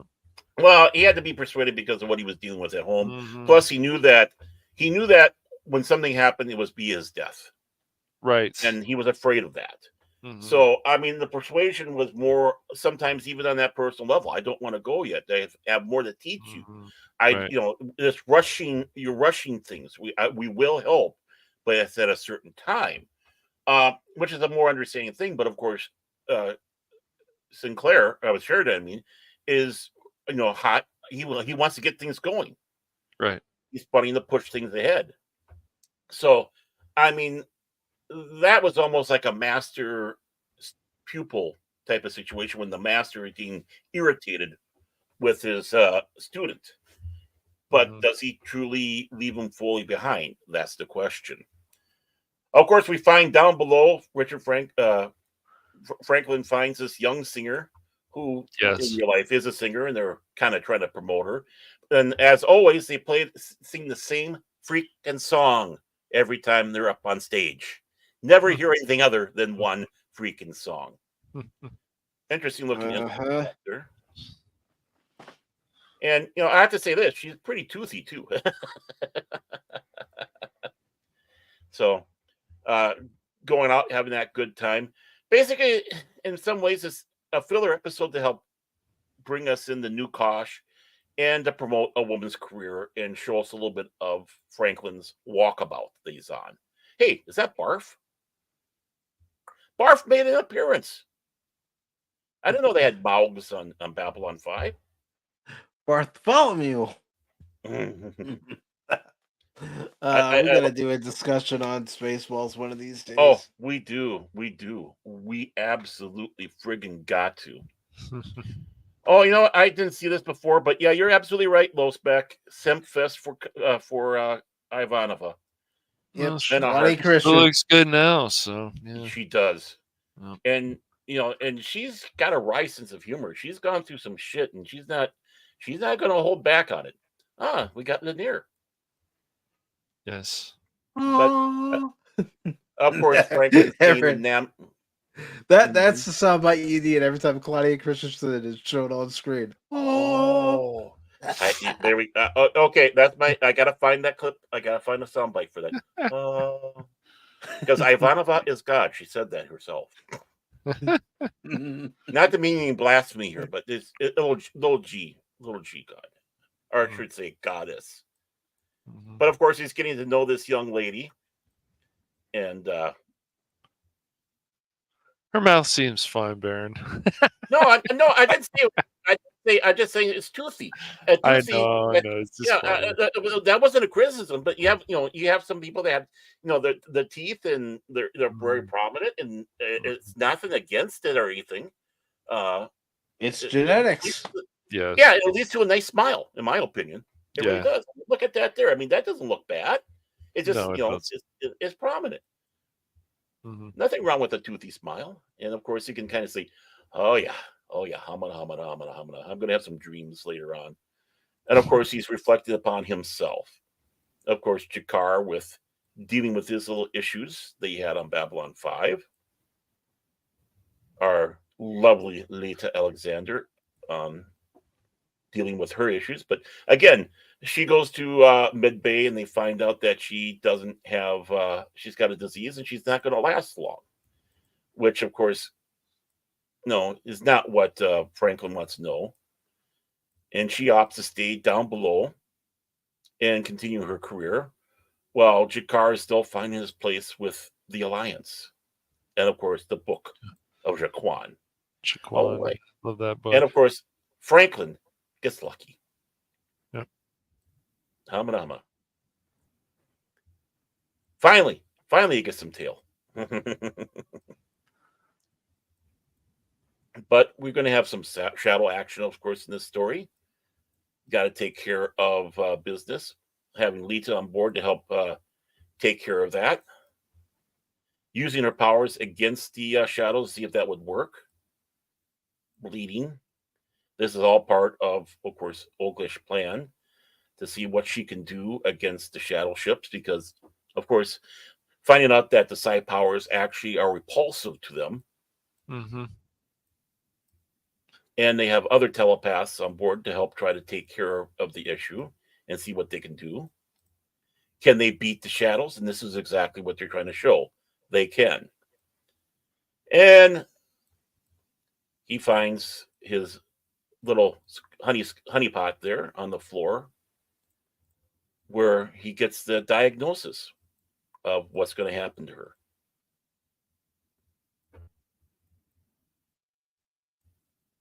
Yeah, I mean, she's a very fine looking woman. Nice teeth. I wish I had teeth like that.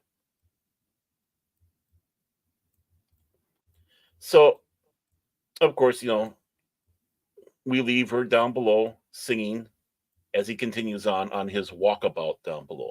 Now, of course, a lot of people with the criticism. What do you overall, though, that you have with the episode where they're, trying to figure out the show, the non-aligned worlds, that they can take on the shadows, that they can take them down, and using the telepaths for that. And of course, the introduction. Mm-hmm. I like that part of the story. Mm-hmm. It's showing that we do have a defense. Yes, I like that too. Mm-hmm. Which they needed to show everybody, because until then, it's like no one can stop a shadow. Who can stop a shadow ship? Anyone who encounters it dies. Well, Sheridan proved that he can take on a shadow ship and survive, just like he was the only one to take out a Minbari battle cruiser. Mm-hmm. And of course, the new Kosh, which is kind of setting the tone of the future with the war with the shadows. Mm-hmm. What was your? I think we briefly touched on what was your kind of take on the new Kosh, besides being kind of sinister looking.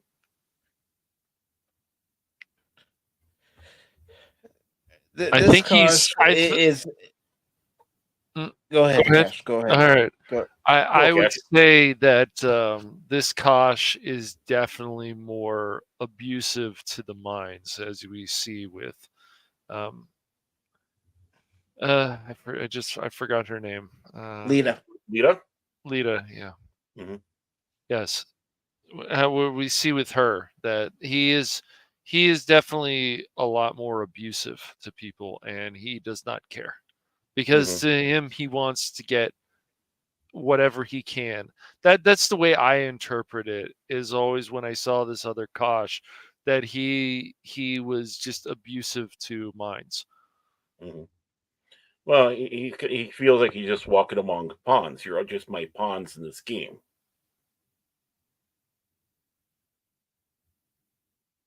Would that be accurate? Yeah, I think so. Yeah. Mm-hmm. Now, of course, the favorite part, the walkabout. This is, of course, the first real shot that we had. I mean, let's face it. It's just. It's just almost like empty filler and trying to promote a young lady to be a singer.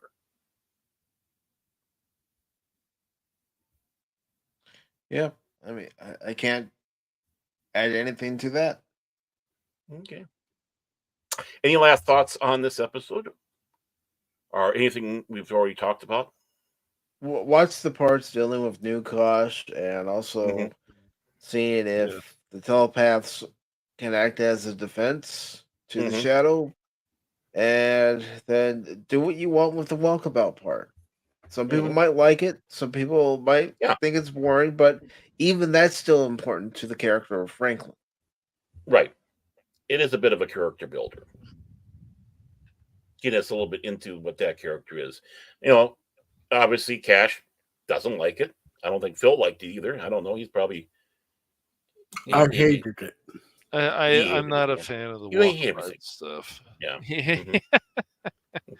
But yes, I agree. You're on the space station. Where are you going to go? He's got a point. Yeah, well, it's a fight. I'm depressed. I'm gonna go walk around.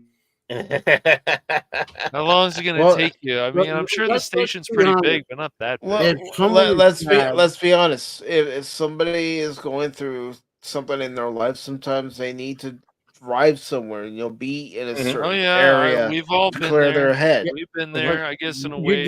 Most people don't do a walk around in public, what they would normally do. is seclude themselves and go into deep thought. Well, and that's the sense what a walkabout is and what he's kind of doing. He's going down below to get away from everything. And again, a walkabout is more of a spiritual inner thing. Whenever I'm compared to sad actually, and if I ever am depressed, I don't see a walk-in janitorial closet as a place I want to go. that's where you live. You want to get away from that. Or is it under a bridge? I can't remember. Where do trolls hide out now these days? They used to hide out under bridges, but Yeah, it used to be. Yeah. This one, I'm not sure. Yeah, we don't know.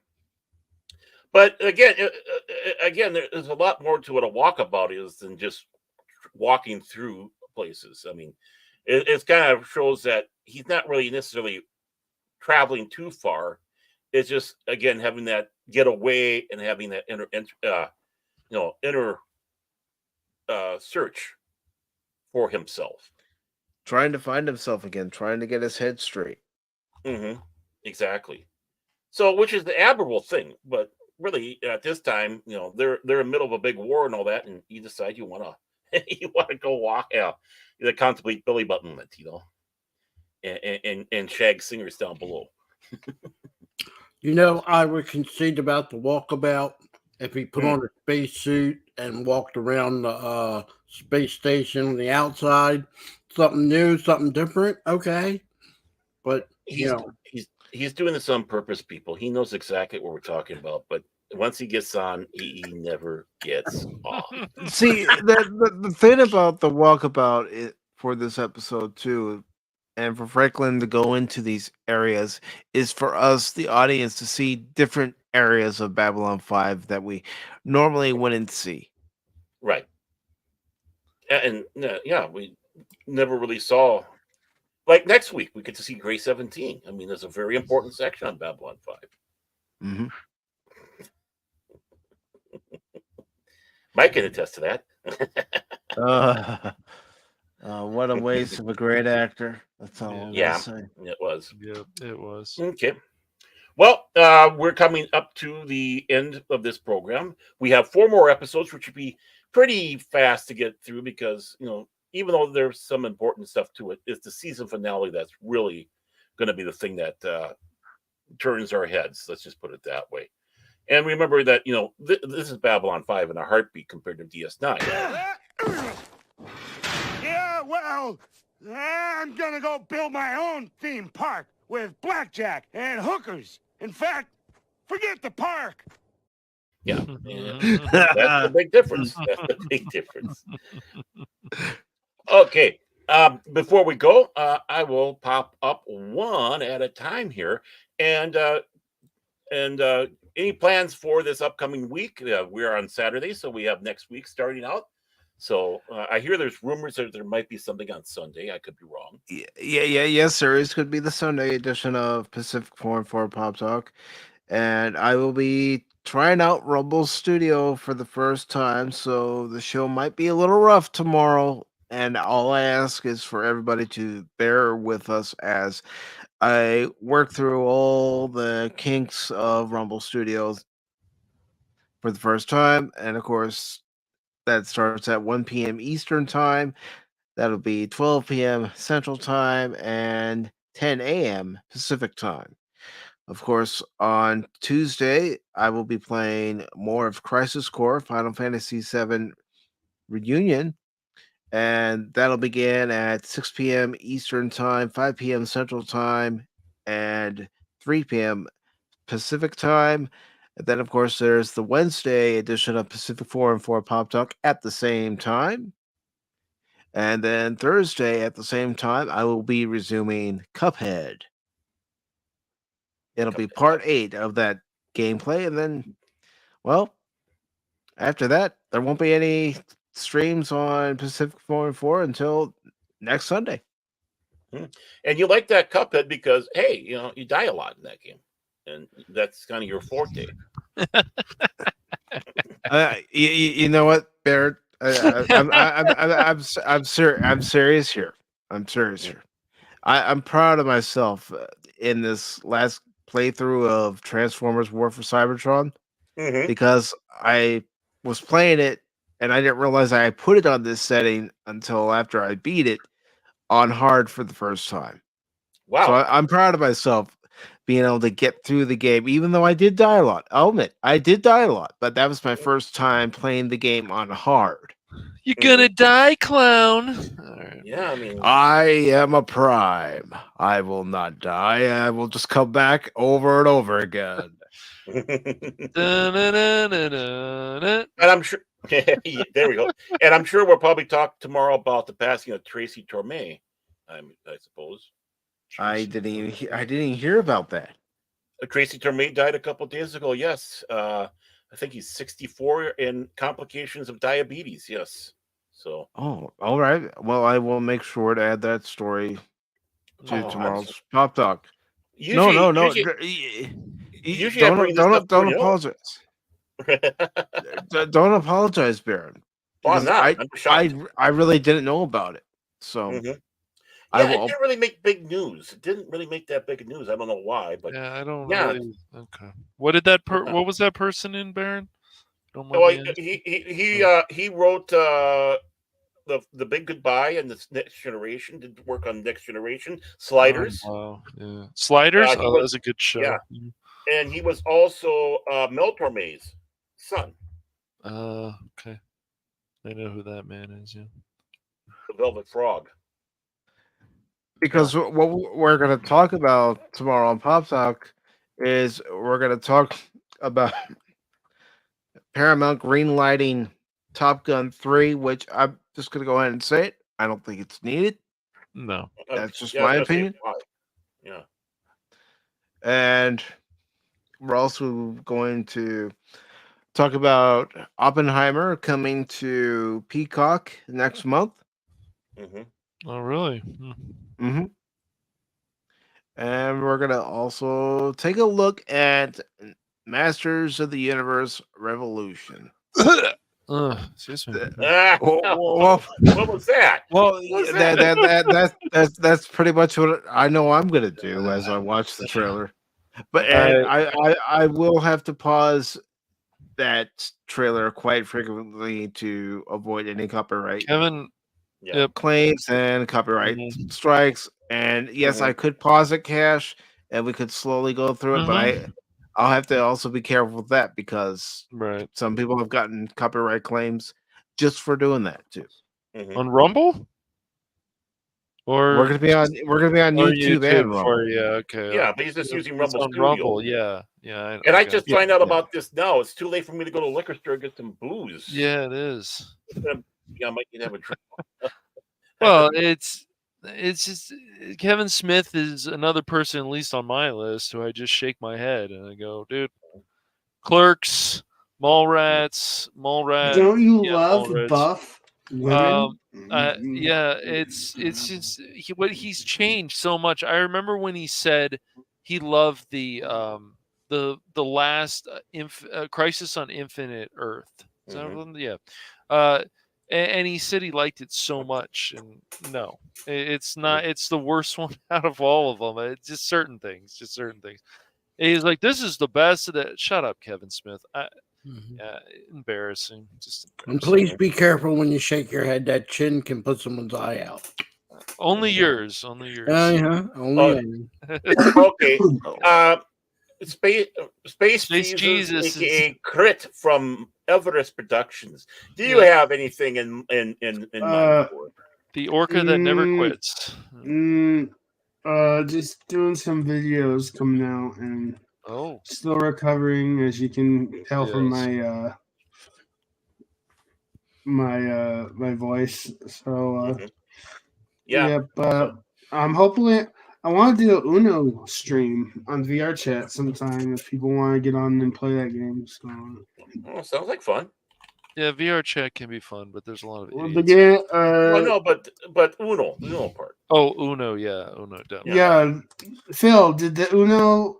You watched the Uno last night? Good. I liked it. I enjoyed watching it. It was hilarious with you and your friends playing it. And it's free. Cash Money likes it when it's free. I do too. No, it depends. If it's free, it's probably has some microtransactions in it, but VR chat is actually free, I guess. It seems to be. Okay. Anything else then, El Creto? Nope. Okay. Well, you know what? I'm gonna go to this gentleman, Mr. Philip McCracken, aka the Skipper. The Scottish therapist, right? As well. Yeah, and I just want to say, just for Cash Money, we all can go to a better place. Come on, Cash, you know the words. Thank you. Your favorite song. No. Yeah, we'll do that later. We'll do that later. Yeah, that song can go in the trash. That's good. Other than that, McCracken, worst troll ever. Yeah, Best there is. Pop Dog, King and Legend. Oh, Legend. You're the king of bots. You wish you had my bots. Oh boy. I did have your bots. They came to my channel. He's got some bots in his head. There you go. Little nanobots. It's okay. But no, they're called Autobots. What do you want to know? What do you want to know? What can do I you have help anything planned? Yes, we do. You and I and some other individuals have Monday. We're going to be on a special stream. Oh boy. More Lord of the Rings. Yay. Yay. And in the meanwhile, I'm slowly getting better. So I should be hopefully getting back to streaming soon. Though I was in a little disappointment. Something happened that we were all supposed to participate in an Among Us stream, and Cash has been sick, Phil. Yeah, give him a break. Cut him some slack. Cash Money doesn't need no slack covered. He's perfectly fine. Listen to him. This old man. Yeah, I tell you. Oops, did somebody trip on the stairs? Oh, I didn't do it. It's okay. Jump up the stairs. Or up the stairs. That's right. Well, and see, he opened up a perfect segue to you. I mean, if he might be a troll, but he knows how to do that. He knows how to do that segue. Cash Money can put his change in my piggy bank any day. Crypto coin, food stamps. Yeah. No, I don't think so, old man. That is not Cash Money. That's other old man. The non. I'm a non. Yes. Who also has a big chin. Look at it. Yeah, magnificent. Beautiful chin. That's right. And I know that they share similarities. They both have the butt chin. It's called a clef, but whatever. Yeah, it's okay. Yeah. Of course, it's okay. It's perfect. So you have plans of anything here, El Cash Monet? Yes, next week. Let's see. We got Ratchet and Clank. This is part 4 now. Got to get back to that. And then I need to start Dishonored, because I've never finished that game. So I figured, what the hell? I should finish it on stream. And then we should be able to finally do that Among Us stream. So I'm a lot better now. And so yes, we're gonna need at least 8 people. Well, we're gonna. I think we got 5 right here. I hope. Yeah, we got 5 right here. Yeah. And by the way, just also that please. People need to understand, if you are the imposters, you need to kill people. Do not announce that you are the imposter. Do not announce you're the imposter, please. Okay, and also if you're going to tamper with it, then do both. Cause a distraction and kill people. That's what the imposter does. In a game's Facebook, it's in a game, not from real life. In a game, YouTube. Fuckers. But yeah. There goes our PG-13, folks. No, right. you're entitled one F word. You're entitled one F word. Yeah, right. what effort in a PG-13 movie? Yes. Yes, so that's true. You used it up there, buddy. I did. No one else can see it now. That's right. Anything else? It'll catch. No, that's all for now. So okay. And you know what? I forgot something when Krit was up. I feel bad. Krit forgives me. But I have this. Lord Krit is so sexy. There we go. But I don't have one for. I don't. Oh, wait a moment. I want Pacific's baby. There we go. There's. I think I got everybody taken care of. Well, I just want to This is the precursor to her. So yes, if you guys ever seen that movie. That just poor Mike. You put him in state shock. I don't think he's well. Well, I do because he's a filthy Centauri. That's why. Well, I do want to thank Low Spec Linux Laptop. Thank you so much for being here. And we have to plan Penguin Dome soon. Two penguins there, one penguin's lead. That's right. I got my money on you. Don't let the other guy know. We have our crazy Norwegian friend Jace Fox from 540 Studio, who was getting his head shaved so he can get some more tattoos on there. You better get that thigh. You better get that thigh shaved soon, man. You're gonna need to do that soon. I hate to say this, Mike. He wants to do it on the other thigh, if you know what I mean. And of course, we had. Jace, please don't. And of course, we had the old man who decided to come in and join us. Thank you so much. Anybody who was out there listening, lurking, anyone who will come by later on and watch on the backside, as I like to call it, or flip side. Thank you so much for joining us tonight. I hope you have a great day, great afternoon, great evening, wherever you might be. And, well, I'm not an all-around guy. I'm not even a sports guy. I'm just this guy,